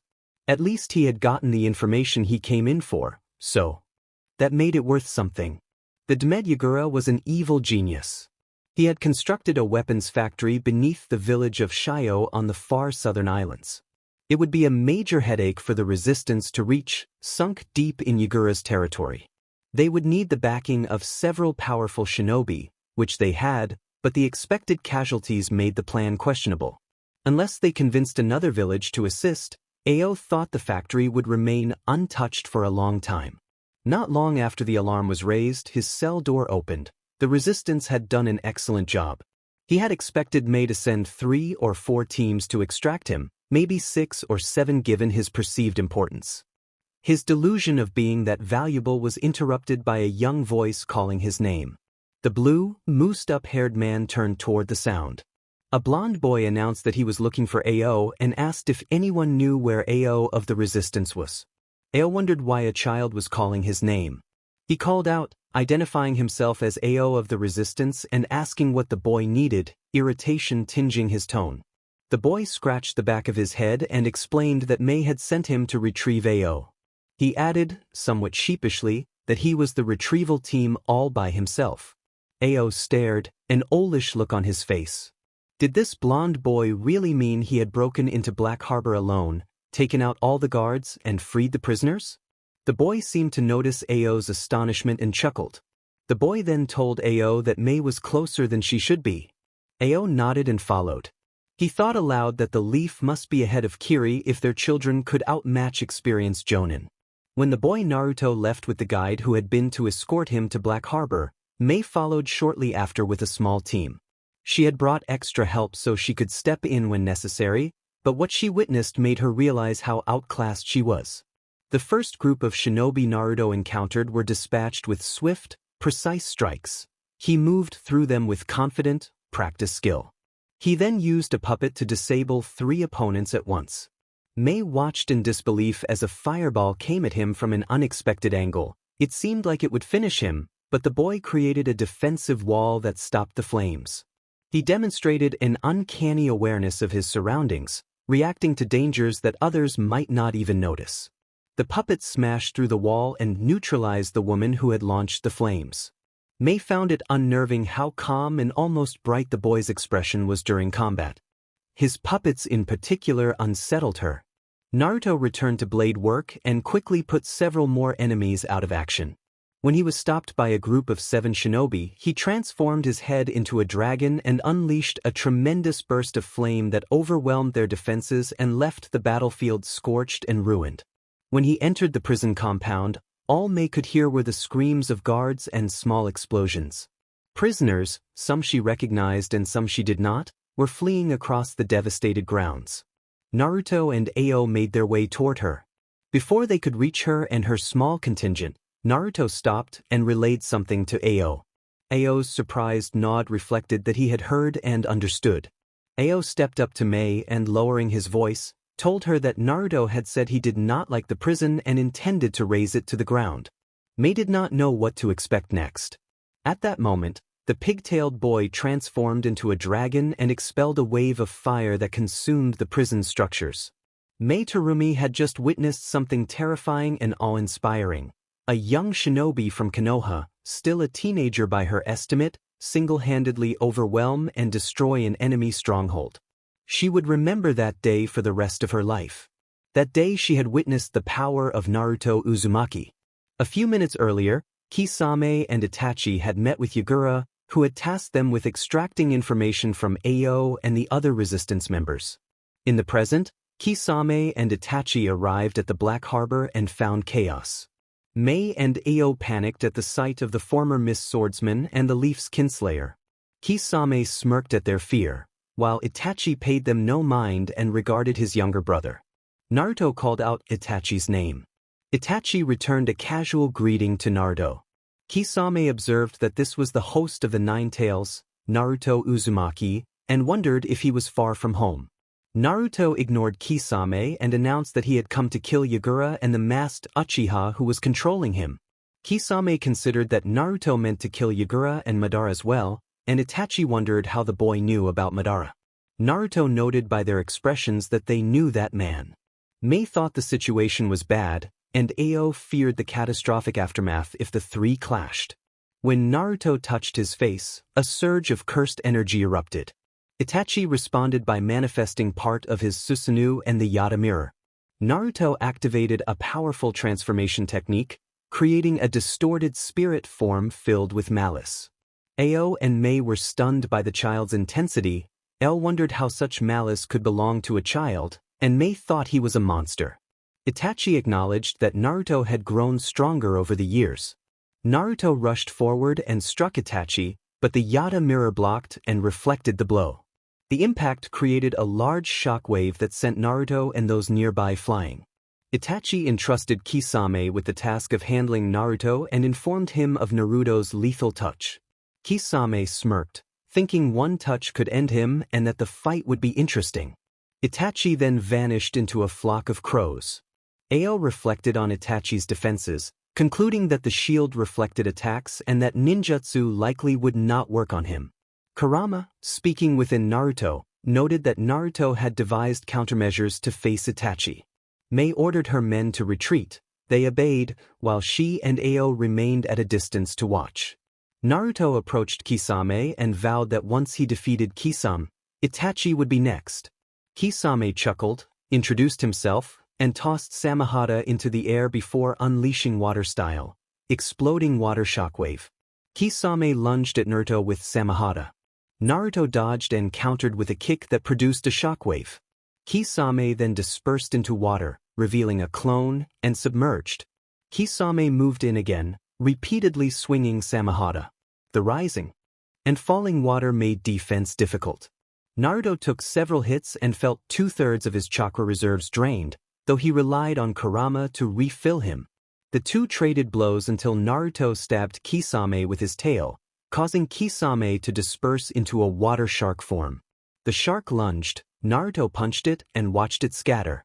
Kisame reappeared behind Naruto and used water style, water prison jutsu. Kisame taunted that Naruto should make the fight interesting. Kisame slashed through the water prison, striking Naruto and forcing him deep under the surface. Mei cried out in worry.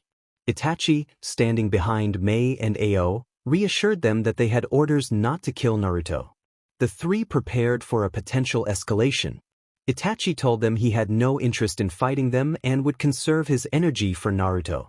Ao questioned whether Itachi truly believed the boy could defeat Kisame. Itachi only nodded. As Naruto struggled to swim upward, Kisame summoned 5 hungry sharks. Naruto destroyed the first 2 with punches and then the rest, only to see them regenerate. As the sharks closed in, Naruto executed a sequence of hand signs and used water style, exploding water shockwave, turning Kisame's own water against him. Kisame realized that Naruto had co-opted his techniques and lost control of the water. Kisame thought Itachi had been right. The boy was a prodigy. Naruto followed with fire style, fireball jutsu. Kisame countered with water style, great waterfall. From the mist, Naruto reappeared and struck Kisame in the midsection. The blow landed with brutal force and left Kisame reeling and weakened. Ao wondered if it was over, and Itachi said it was not. Kisame laughed at Naruto's strength. Samehada bit into Kisame's hand to draw chakra, and Kisame used that power to attempt to reclaim the water. Kisame declared his intent to take back the water, placed his hand on the surface, and summoned water style, 1,000 feeding sharks. Before the sharks could overwhelm him, Naruto shed his transformation and became a dragon. Kisame was stunned. The sharks attacked the dragon, but Naruto's scales held. Kisame thought the boy was a monster. Naruto then incinerated the sharks with fire and followed by blasting Kisame directly. Kisame countered with an intensified great waterfall, turning aside the flames and remarking on how far the boy had pushed him. Kisame unleashed another exploding water shockwave and transformed the surrounding water into an even larger prison. He fused with Samehada, preparing to finish the fight. The dense water constricted around Naruto, making it difficult to breathe, and Kisame unleashed water style, water-severing wave, striking Naruto's dragon form and damaging his defenses. Naruto acknowledged Kisame as a worthy opponent in his thoughts and then shifted into a sea serpent form. Itachi remarked that the fight appeared to be over, and Ao reacted to the turn of events. Itachi announced he would step in and then disappeared. Kisame smirked, thinking it might be the end for him. Naruto surged forward, swam swiftly toward Kisame, and wrapped his tail around the shark-like man, beginning to squeeze. Itachi appeared outside the giant water prison with his full-body Susanoo activated.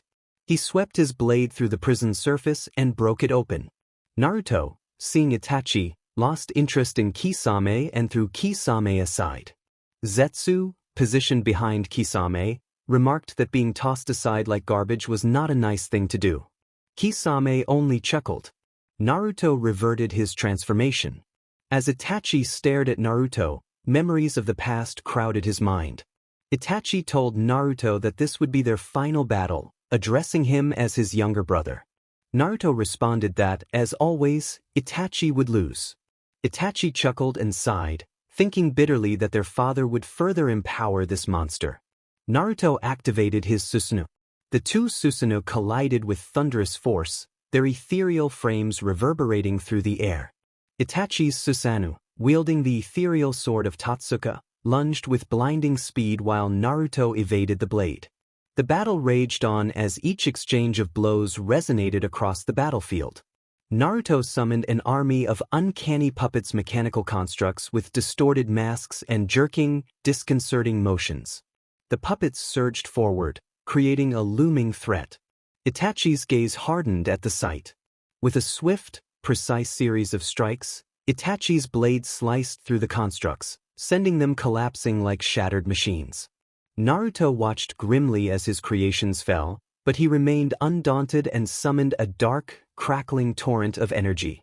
Itachi's Susanoo held firm, absorbing much of the assault as the two titans continued to clash. When the dust settled, Itachi stood unscathed, his expression steady. Ao wondered if the two combatants could even be considered human. Mei watched Naruto with growing concern. Black Zetsu noted that Naruto was certainly interesting. Kisame observed that Naruto had obviously been holding back. The duel intensified. Itachi's Susanoo moved with graceful and uncanny precision, weaving around Naruto's massive form like a shadow. Naruto leaned on brute force and strategy, his Susanoo's great size delivering devastating blows. Itachi's resolve sharpened. He activated his Susanoo's defensive technique, the Yata Mirror, which shimmered and reflected Naruto's attacks harmlessly back. With this advantage, Itachi pierced Naruto's Susanoo and sent shockwaves through the battlefield, then rose over Naruto with the Totsuka blade poised to finish the fight. Itachi resolved that he could not let Naruto live any longer for the sake of the village. Mei reacted in horror, opposing the decision. As Itachi prepared to deliver the final strike, Memories and doubt flooded his mind and caused him to hesitate. Naruto seized the opening. He unleashed a domain he called self-embodiment of perfection, and spectral hands erupted to restrain Itachi. Itachi realized he was in deep trouble as the domain spread to cover the harbor. He marveled at the unexpected extent of Naruto's power and asked himself what Naruto truly was. Naruto declared himself a curse. Naruto activated his technique and announced that it was over. As Itachi began to falter under the domain's pressure, he managed a tired, sad smile and thought farewell to his younger brother, promising that their story was not finished. Naruto lifted Itachi, laughing with a manic edge and proclaiming that he had finally avenged his uncle Fugaku and his aunt Mikoto. The laughter ceased when Naruto watched Itachi vanish into nothing. Naruto thought that it could not be a genjutsu and shouted Itachi's name. Zetsu warned the others to flee before Itachi could unleash his anger. Zetsu immediately melted into the ground and disappeared. Kisame followed, dissolving with a flicker of water.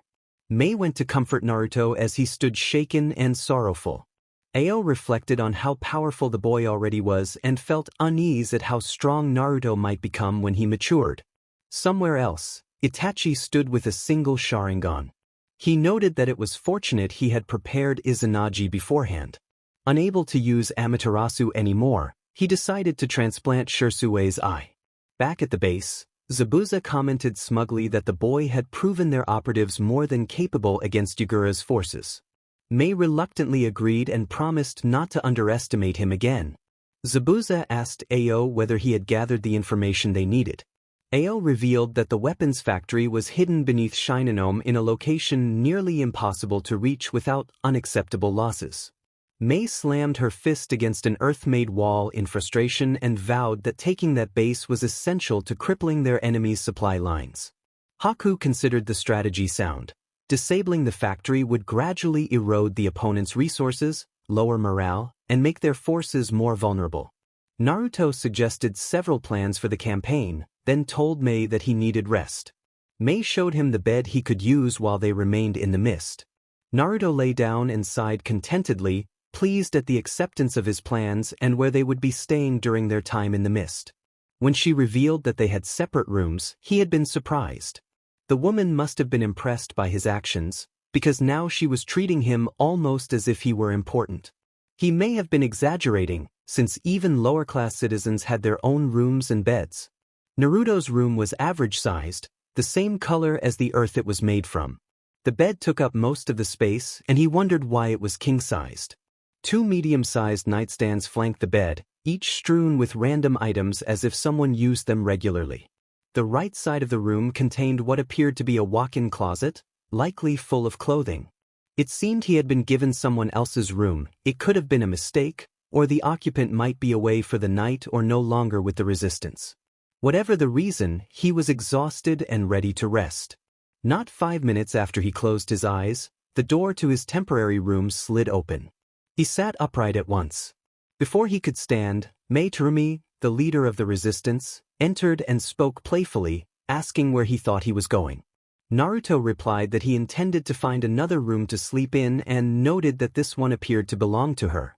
Mei told him not to leave so quickly before she had finished speaking. Mei moved closer and kept the conversation light but insistent. Naruto answered calmly that he could not accept whatever was being suggested and tried to steer the conversation away from anything personal. Mei suggested he might have experience with adults, but Naruto denied it and said he preferred not to discuss such matters. Mei reacted with disappointment and attempted to reassure him that such things were normal among shinobi, but Naruto remained firm and polite about his boundaries. When Mei reached toward him, Naruto gently took her hand away and explained that he was not comfortable and would rather not engage. Mei sighed, disappointed, and stepped away to the closet for a moment. She returned wearing a nightgown and said she had been looking forward to getting to know him better, then slipped into the covers beside him. They lay there quietly for a while, the tension easing into a subdued calm. He did not mind being the little spoon, he just did not appreciate it. She told him she respected his boundaries but did not want to sleep alone after feeling his warmth. Naruto returned her smile and agreed. Having someone to sleep beside felt comforting and reminded him he was not alone. He had shared a bed with Sasuke several times, and those were among his happiest memories. She nuzzled his neck playfully, and Naruto shivered. He smirked, recognizing a new challenge. He thought of himself as a prankster and welcomed it. Let the games begin. When Zabuza woke beside Haku in the small room the resistance had given them, he felt slightly sore. The cramped quarters barely held the two of them. He did not know where Naruto had spent the night, but he was not worried. The boy could take care of himself. Zabuza decided to train and went to the training ground. He was not surprised to see Naruto there, but he was surprised that the boy was not alone. Materumi was sparring with him. From what Zabuza could tell, it was taijutsu only, and Naruto was the dominant one as usual. The red-haired Kunoichi held her own, at least keeping up. Zabuza noticed she was trying harder than Naruto, who was clearly holding back. Her playful smirk showed she was enjoying the exchange. Mei landed a right jab that Naruto blocked and used to send her to the ground with a clean, precise move. Naruto leaned in close and exchanged teasing banter with Mei that made her blush before she wriggled free. Their interaction remained light and playful, and they resumed sparring. Zabuza cleared his throat to announce his presence. Naruto's plan was to dismantle all of Yagura's bases by himself. He intended to force the enemy leader to intervene personally and walk into the trap the resistance had prepared. The campaign of disruption would give the resistance time to prepare for the next phase. The destruction of the weapons factory would follow a few days later. Mei was overjoyed. The land of water was close to freedom and she could almost taste it. It was only a matter of time, and she wanted to find a proper way to thank Naruto. Mei confirmed that everyone knew their assignments and received nods from those present. She urged them to defeat their enemies with a determined smile and found a fierce resolve inside herself. The following week went off without a hitch. Naruto moved from outpost to outpost, bringing each stronghold down like a focused campaign. He activated his Sharingan and surveyed a targeted fortress in an instant. The outer walls were light gray and reinforced with 3 different metals. The guard tower held 2 young guards. 15 traps had been set. The inner walls were hardened clay and wood and therefore flammable. The ground was just earth. The assessment took 3 seconds, and his conclusion was simple. This base would be as easy as the other 49. Ao reacted with shock and awe when he learned that Naruto had taken out 50 bases in a week. The result would have taken the resistance months by conventional methods. Naruto confirmed that 50 controlled outposts were no more, and Zabuza nodded in approval. Zabuza noted that with the factory in dawn approaching, all of this should be wrapped up within the next week. Mei sighed contentedly and said the land of water would soon be free of war. Naruto smiled at being able to help. He felt the irony of being seen as a monster who had become a hero. Yagura was frustrated. For the past 2 weeks he had received constant reports of a single child systematically taking down his bases across the land of water. The resistance seemed to have gained a powerful ally, and Yagura could not tolerate being undermined on this scale. The idea that his forces were being overpowered by an adolescent provoked anger, and he decided it was time to put an end to the problem. At the base, Naruto and his companion woke and prepared to move out. Mei murmured that she wanted to stay a little longer in her comfortable spot. The two had grown close over the past weeks. She had respected Naruto's decision not to pursue a SXL relationship, which relieved him, and they agreed to a close friendship that included sharing a bed for warmth and practicality. He was grateful that she accepted their arrangement. The last 4 days had the resistance and Naruto waiting for the right moment to strike the weapons factory. They knew there was a monthly shipment when the factory sent newly made kunai and shuriken to Mist, which was the perfect opportunity. Shurnome was a larger village than most, and timing was crucial if they intended to pull off a clean hit-and-run operation. In the small pockets of rest they had, Naruto spent much of his time with Mei. They spoke about what would happen to Mist and all of Mizu no Kuni after Yagura was removed. Mei outlined many ideas for her country, including peace treaties with the other nations. She had no wish to plunge her village into war again after so much suffering. They also discussed Naruto's remarkable power and the shock she felt when he explained his identity transformation. Naruto told Mei that they needed to get up now to avoid being discovered. Mei sighed but agreed. She wanted to keep their private arrangements from the others. She was not ashamed, but as the leader of the resistance she needed to preserve her reputation. She quietly noted that she wished their circumstances were different. They dressed and returned to their places among the others. Most of the others were oblivious to anything between Mei and Naruto, but Zabuza suspected something was happening without knowing its nature. During the planning, Naruto received and acknowledged the orders. Zabuza said they should be ready to strike tomorrow if all went as planned. He was eager to serve as a hidden mist ninja again. Naruto promised to eliminate Yagura if he appeared, and the others acknowledged the plan. Mei announced that they were ready and described the operation. They would attack early the next morning when the boats were being loaded. Naruto would handle the initial phase. Once he had finished, the resistance would move in for the second wave and support the escape. The resistance would be positioned around Shurnome to facilitate the withdrawal. Naruto nodded in agreement. The plan was straightforward. Create something Yagura could not ignore, destroy the base, withdraw quickly, and have Naruto remain behind to confront Yagura when he arrived. Mei ordered everyone to get good rest and gave Naruto a warm glance before ending the meeting for the day. Back in the leaf, Sasuke noted that Naruto seemed to be hiding something but maintained an indifferent attitude toward him. Back in the mist, the team focused on preparing for the operation and kept personal conversation to a minimum. They went to bed early to rest for the mission. Jintaro and Nobu were assigned to early watch duty. The two Chunin resented the hour, but the shipment to the mist was today and nothing could go wrong. And with the resistance, everyone was a little on edge. Jintaro asked if they thought the enemy would come here, fear evident in his voice.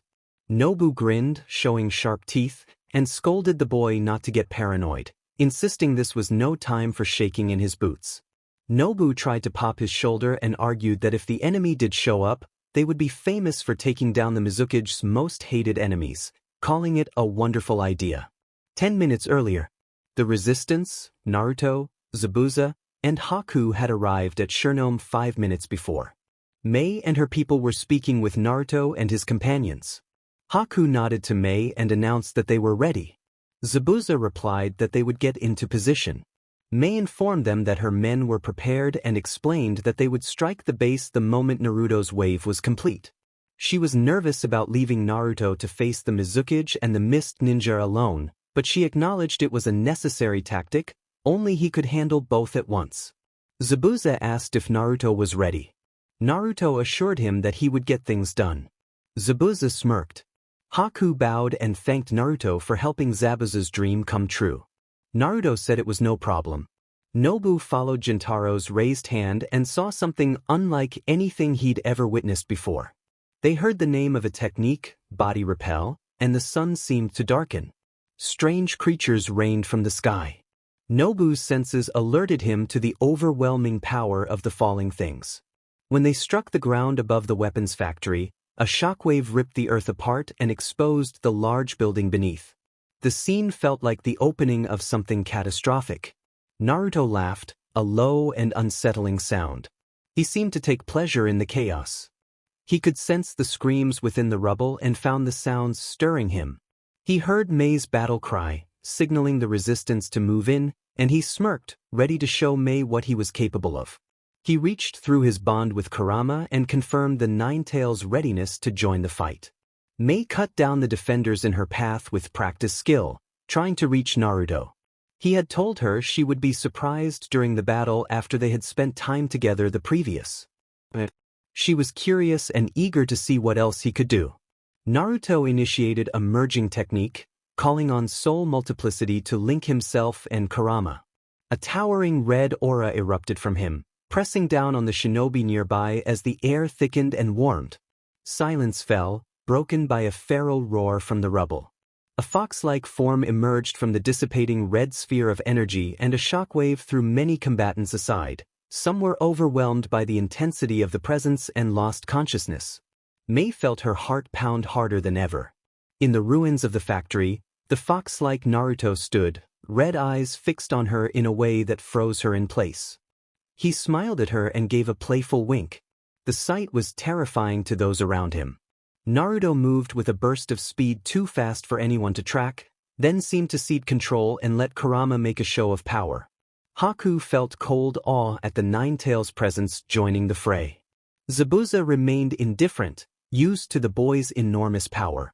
It was shocking to many that a child could wield such force and to treat the most feared of the tailed beasts as a companion, but for Naruto it seemed almost routine. Another spike of Kurama's power rolled through the area. The boy was not holding back.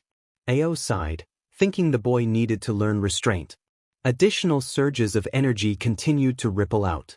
Mei, who had spent time with him and now knew he was the host of Kurama, would have been forced to retreat if not for that knowledge.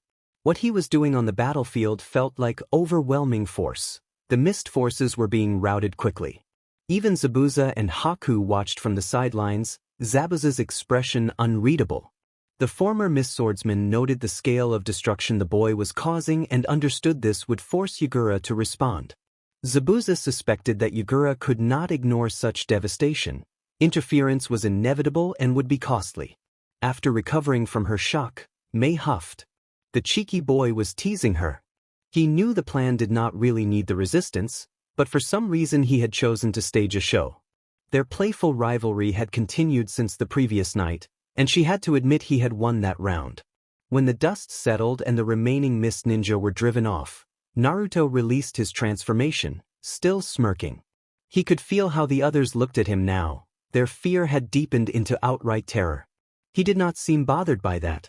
The resistance had nothing to fear from him, but he could hardly blame them. He probably did look like a monster. Mei told him that she understood and that he had won, her tone flat with irritation.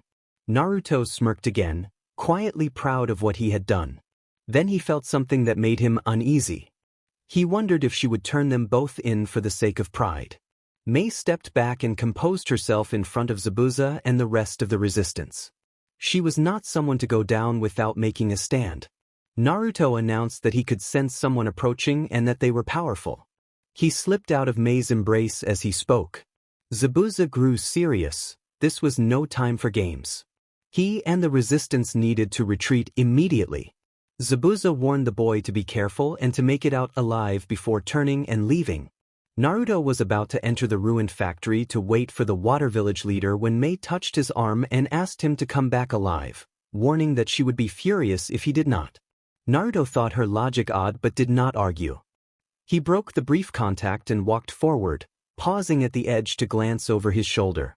He leapt into the rubble of the underground building without hesitation. Mei would not forget how he had paused. The smile he wore sent a chill through her that she could not quite explain. It unnerved and fascinated her at the same time. Yagura disembarked from his office the moment he felt the presence of a tailed beast host. That explained how so many of his bases had fallen. He wondered briefly why he had not sensed it sooner, but decided to consider that later.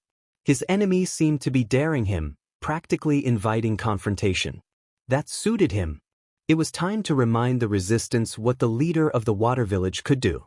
He intended to make an example of this one. He did not care about their age. If they were old enough to fight, they were fair game.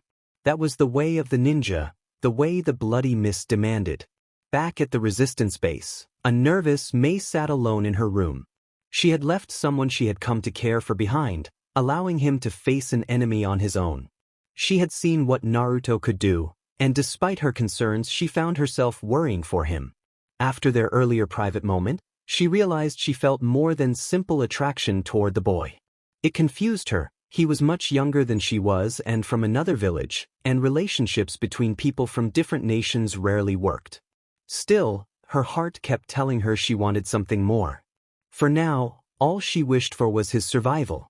He might be one of the most powerful fighters she had seen, but she could not sit idly while he faced this alone.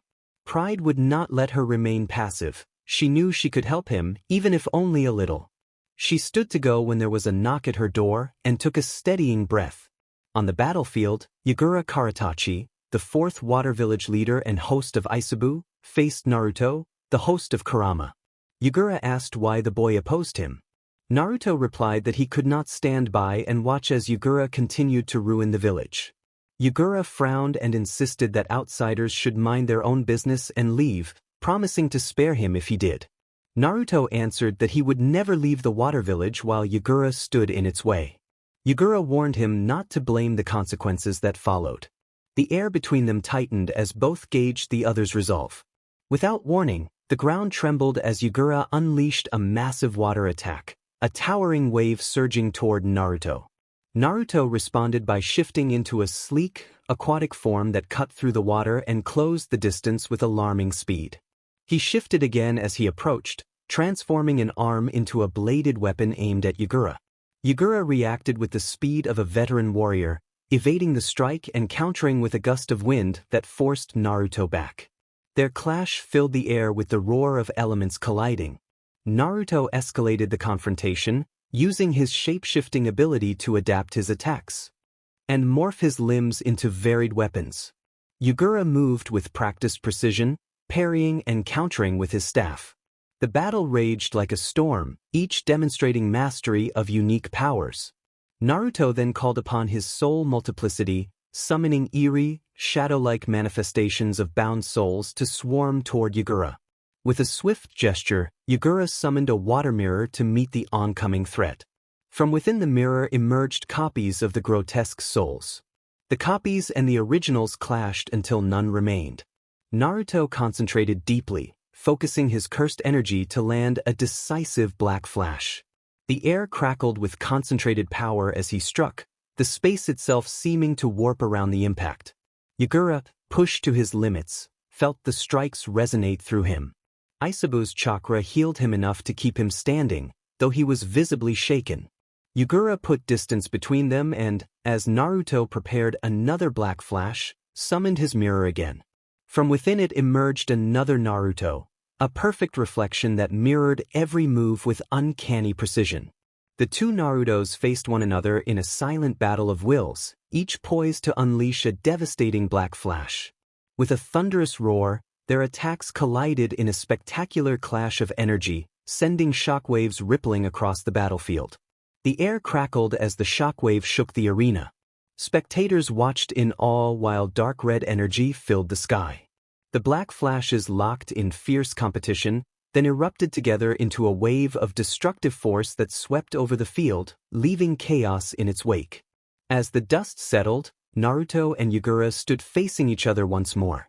Yagura declared that it was time to end this and tapped into the power of his tailed beast.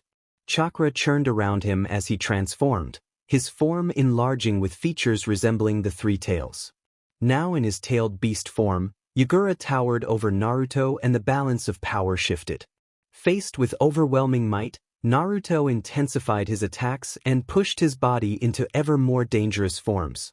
Each assault met the brute force of Yagura's transformed power, which unleashed a maelstrom of water and wind techniques. The clash escalated until Yagura drew upon Aisabu's full might and unleashed a colossal tailed beast bomb. Naruto acted a curtain to stop the bomb, but it was shattered by the blast. Yagura smirked as the energy struck where Naruto had stood, declaring that the resistance's last hope had been snuffed out. From behind him, Naruto activated a domain expansion, self-embodiment of perfection. Dark, spectral hands covered Yagura's body, and Naruto reached into the core of the transformation, restoring Yagura's soul and undoing the tailed beast form. Yagura could only wonder how it had been done. Naruto made it clear that he had been holding back. After Naruto released Yagura from the genjutsu by activating his Sharingan, Yagura was overwhelmed with despair. He realized he had ruined the lives of his villagers. Even knowing he had been manipulated, he still felt responsible. Yagura bowed his head and expressed that apologies and his life alone could not make up for the pain he had caused, and he thanked Naruto for stopping him. Naruto responded that it was nothing, then delivered a final, decisive strike that ended Yagura. Naruto waited briefly to see if any further threat remained. After the confrontation was over, he went straight to the resistance to announce that the long war was finished. The celebration happened quickly. Cheers rose up from the people and Mei greeted him with a grateful embrace and a brief, chaste kiss on the cheek. The turn of events felt sudden.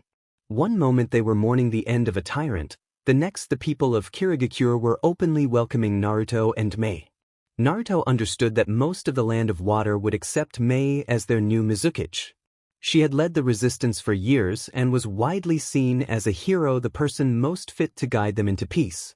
Naruto appreciated the praise, but being hailed as a liberator by a whole village was almost overwhelming. The waves of gratitude from the people made him want to step away for a moment. Mei radiated immense gratitude and a trace of disbelief. The crater where Yagura's body had been was enormous, and the scale of Naruto's power had unnerved her. Still, she trusted him completely after the short time they had known one another. Walking side by side with Mei, Naruto felt a new sense of purpose. He had freed a country smothered by war from an oppressive leader, and that felt profoundly right.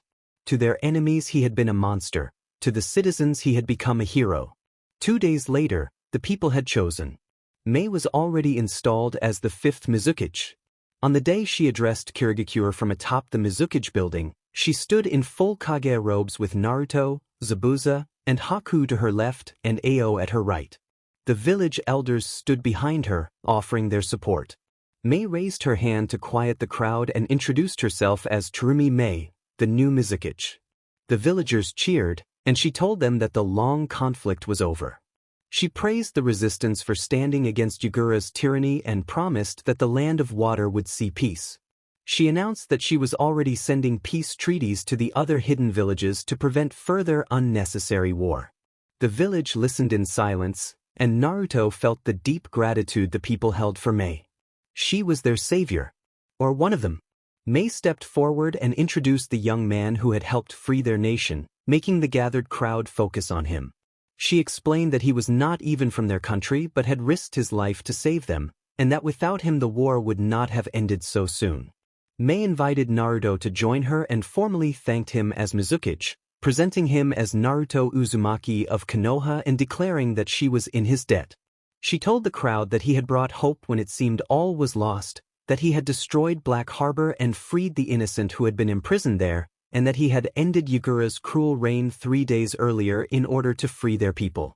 Mei placed a hand on Naruto's shoulder with a smile. The crowd cheered for Naruto. And that was how the monster became the hero. In an unknown location, Tobi observed that the genjutsu he had placed on Yagura appeared to have been removed. Zetsu suggested that this was probably the work of Naruto Uzumaki. Tobi reflected that he had been too merciful with the boy, noting that taking the 9 tails from him as an infant would have been easy if he had wished it. He decided that if Naruto insisted on getting in his way, he would give him a proper challenge and would have no choice but to crush him if necessary. 2 weeks later, Naruto stood on the outskirts of the mist village, the heavy mist swirling around him like a cloak as his mind turned over recent events, the defeat of Yagura, the lack of any sign from the masked man, and the new plan forming in his head. He made his way to the Mizukage's office, where Mei looked up as he entered and softened from her usual stern expression. Mei told Naruto that she had heard he was leaving. He replied that he had to go because there was something he needed to do. Mei then reached into her desk and produced a scroll sealed with the Mist Village insignia, handing it to Naruto and explaining that it was a proposal for an alliance between the Mist and the Leaf. She asked him to act as their ambassador, saying that he had proven his strength and loyalty and that she could think of no one better to represent them. Naruto, surprised at the offer, promised to present the scroll to the Hokage and make sure it reached him. Mei thanked Naruto and urged him to be careful. Before he could leave, Mei ran to Naruto and hugged him tightly. Ao urged them to let Naruto go and not to inconvenience him further, and Mei glared at Ao and ordered him to be quiet. Ao paled and quickly agreed. Naruto then disappeared from their view, and Mei privately vowed to spoil him the next time they met. Naruto sought out Zabuza and Haku next. They were training in a secluded area and stopped when they saw him approaching. Zabuza noted that Naruto was leaving, and Naruto confirmed that he was because there was someone he needed to find. Haku stepped forward with a gentle smile and said that they would miss him. Naruto returned the smile and promised to come back. Zabuza grunted that Naruto had better keep that promise, and Naruto told them to take care of each other before walking away into the mist toward his next destination. He knew that capturing his fellow Jinchuriki would be dangerous and challenging, but it was the only way to draw out the masked man. A few days later, Naruto arrived at the hidden stone village and moved through it with stealth, cloaking his chakra and keeping his senses sharp. He had two targets in mind: Rashi, the Jinchuriki of the Four Tails, and Han, the Jinchuriki of the Five Tails. His goal was to capture them both and force the masked man to reveal himself. Naruto found Han training in a secluded area outside the village. Han's tall, imposing figure stood out, his armored suit catching the moonlight. Han sensed the newcomer and asked who he was and what he wanted. Naruto stepped into the clearing and identified himself as Naruto Uzumaki, announcing that he was there to capture Han. Han narrowed his eyes and made it clear that he would not surrender without a fight, refusing to be used as bait. Naruto acknowledged the risk and said he had no desire to hurt him but had to proceed. Han unleashed his chakra, causing the ground to tremble, and Naruto matched the surge with his own. They charged each other, beginning a fierce, fast-paced battle that felt like an exchange of roaring energy. Naruto launched a rapid barrage of strikes. Han used his boil release to amplify his speed and power. The two clashed in fluid, cinematic combat, their movements a blur as they parried and countered. Naruto dodged a heavy punch and countered with a spinning kick that Han blocked with his forearm, steam hissing around them from Han's release. Naruto pivoted and drove a knee toward Han's midsection, but Han twisted and caught Naruto's leg, throwing him backward. Naruto landed and slid before regaining his stance, smiling with respect for Han's strength. Han nodded and accelerated, charging again faster than before. Naruto met Han head-on, their fists colliding in a thunderous impact that created a shockwave, scattering leaves and debris.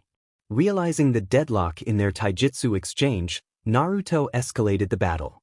He used body repel, summoning several monstrous soul-like constructs whose distorted forms writhed and surged toward Han. Han, unfazed, cloaked himself in the chakra of Kokuo. The red, bubbling aura of the tailed beast cloak enveloped him, enhancing his strength. As the monstrous souls lunged, Han tore through them with sheer force, dispersing their forms. The battlefield filled with the sounds of those apparitions collapsing. With a determined look, Naruto prepared to take the fight to the next level. His eyes shifted as the familiar pattern of the Mangekyo Sharingan swirled into place and he cast a powerful genjutsu.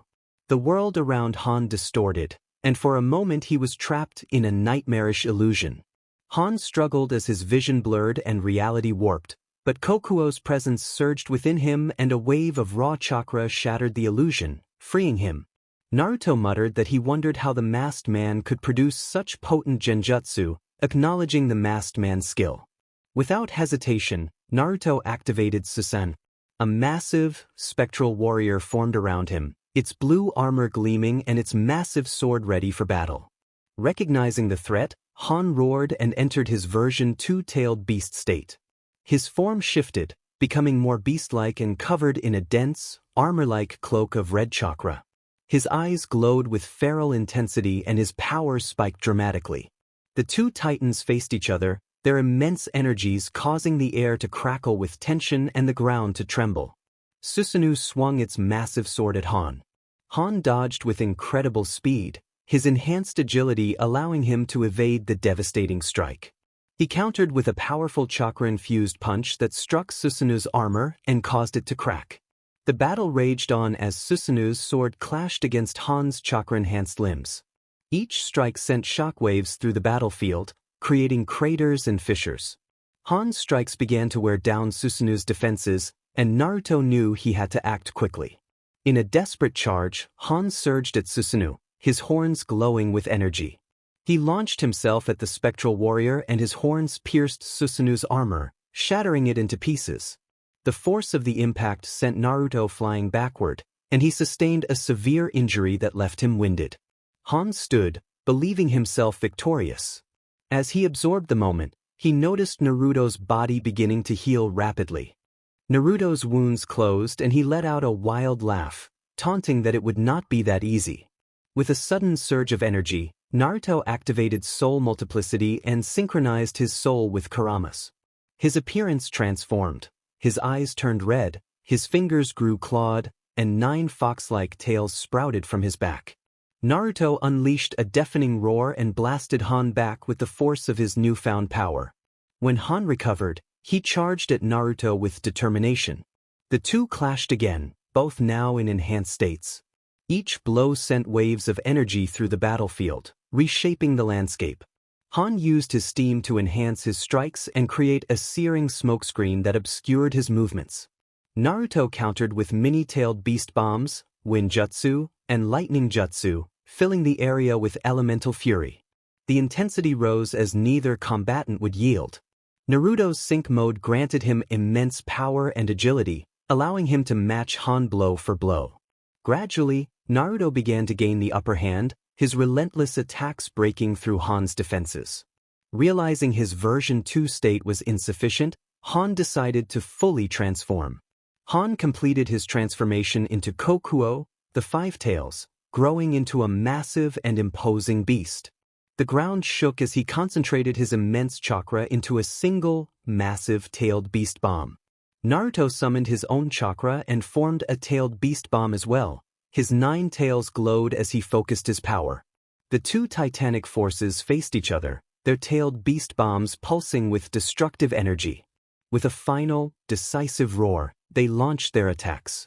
The two bombs collided in the center of the battlefield, producing an explosion of unimaginable magnitude.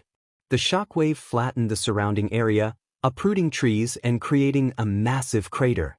Debris flew in all directions and the resulting wave of force could be felt for miles. As dust and smoke began to settle, the battlefield lay in ruins. The outcome of the cataclysmic clash remained uncertain, but the sheer power and intensity of the battle had reshaped the landscape and left a testament to the combatants' might. To be continued. Chapter 21 Flashback. Location: the space between life and death.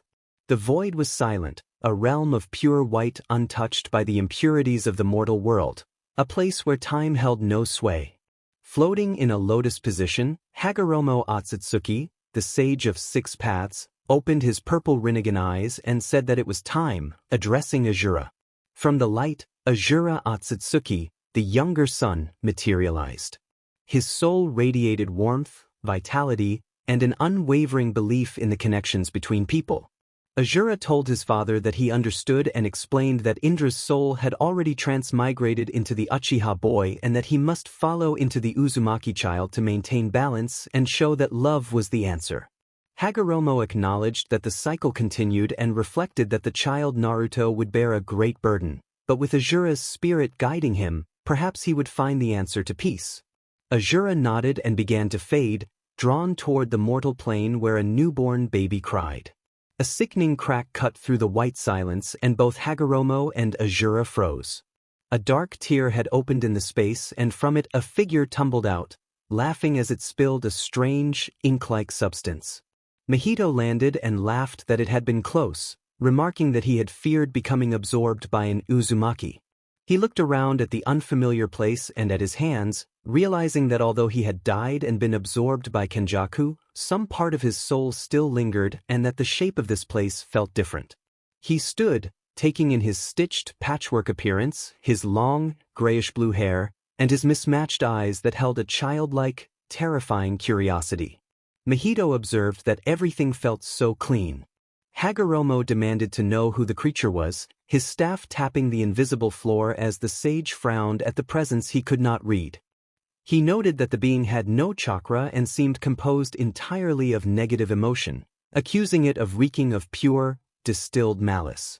Mahito grinned and mocked the floating old man with unusual eyes, then pointed out Azura. Azura introduced himself and ordered the demon to leave, sensing the overwhelming evil radiating from Mahito.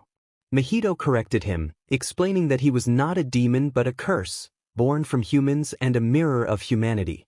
He sniffed the air and sneered that Hagoromo smelled of connection, purpose, and destiny, calling it disgusting. Mahito felt a tug toward the same vortex pulling Azura. He smirked and considered the possibility of being invited to be reborn as a human, intrigued by reincarnation. Azura shouted for Mahito to stop, declaring that the vessel was destined to save the world. He charged at Mahito, but in keeping with his nature he did not attack to kill. He attacked to connect, using Ninshu to link spiritual energy and understand the other. Azura declared his intent to purge Mahito's malice by connecting their souls and enveloped Mahito in his chakra. Mahito's eyes widened before his grin split his face. He mocked the offer to connect and then opened his arms and embraced Azura, invoking idol transfiguration. The opposing forces collided. Azura embodied the desire to understand, bond, and love. Mahito embodied the desire to manipulate, isolate, and hate. Rather than canceling each other out, their essences reacted and began to blend. Azura screamed as he felt his essence being pulled apart, but he also felt Mahito's emptiness seeping into him. Mahito laughed and told Azura that he loved too much and that he intended to reshape him. Azura cried for his father, but his voice began to change and distort as resistance faded and realization set in. He was not dying, he was evolving. Hagoromo raised his hand to intervene and then froze as he watched the two souls stop fighting for dominance and begin to merge. Azura's white chakra shifted to a sickly purple gold as Mahito's stitch-like patterns wove into Azura's being. Mahito whispered in Azura's mind that if he mixed with Azura and took his vitality and capacity for love, he could create something new and powerful. He embraced Azura's soul tightly, stitching their spiritual bodies together until the seams vanished and declaring that they would become perfection. The two souls swirled into a double helix, forming a spiral that would become an Uzumaki. Hagoromo watched in despair as the fused entity took Azura's face with Mahito's smile, carrying Azura's compassion twisted into cold, cursed flames. He whispered that the brother Indra would face this time was not the one he had raised. He would have compassion only for those he claimed as his own, and to everyone else he would be a nightmare. In the real world, the cry of a newborn ceased when the seal was placed. Baby Naruto opened his blue eyes, and deep within the pupil there was a chaotic gray shift. He looked at his dying parents and felt the bond of family and the overwhelming desire to save them. He also looked at the masked man outside the village and felt a ruthless urge to destroy him and revel in his downfall. The baby did not cry, he giggled. Chapter 22. Dust from the cataclysmic explosion hung heavy in the air, choking out the light. The crater beneath them was vast, the earth scorched and molten in places. In the center of the devastation, the massive form of the Five Tails, Kokuo, stood panting. Naruto gave the beast no moment to recover.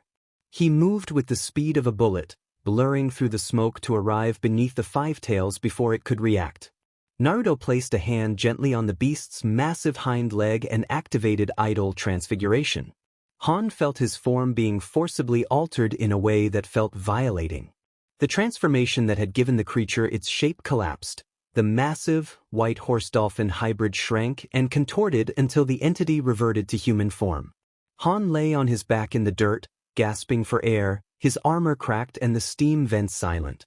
Before he could stand, a tail-tip pressed against his throat. Naruto stood over him, half-transformed, his red eyes glowing through the dust.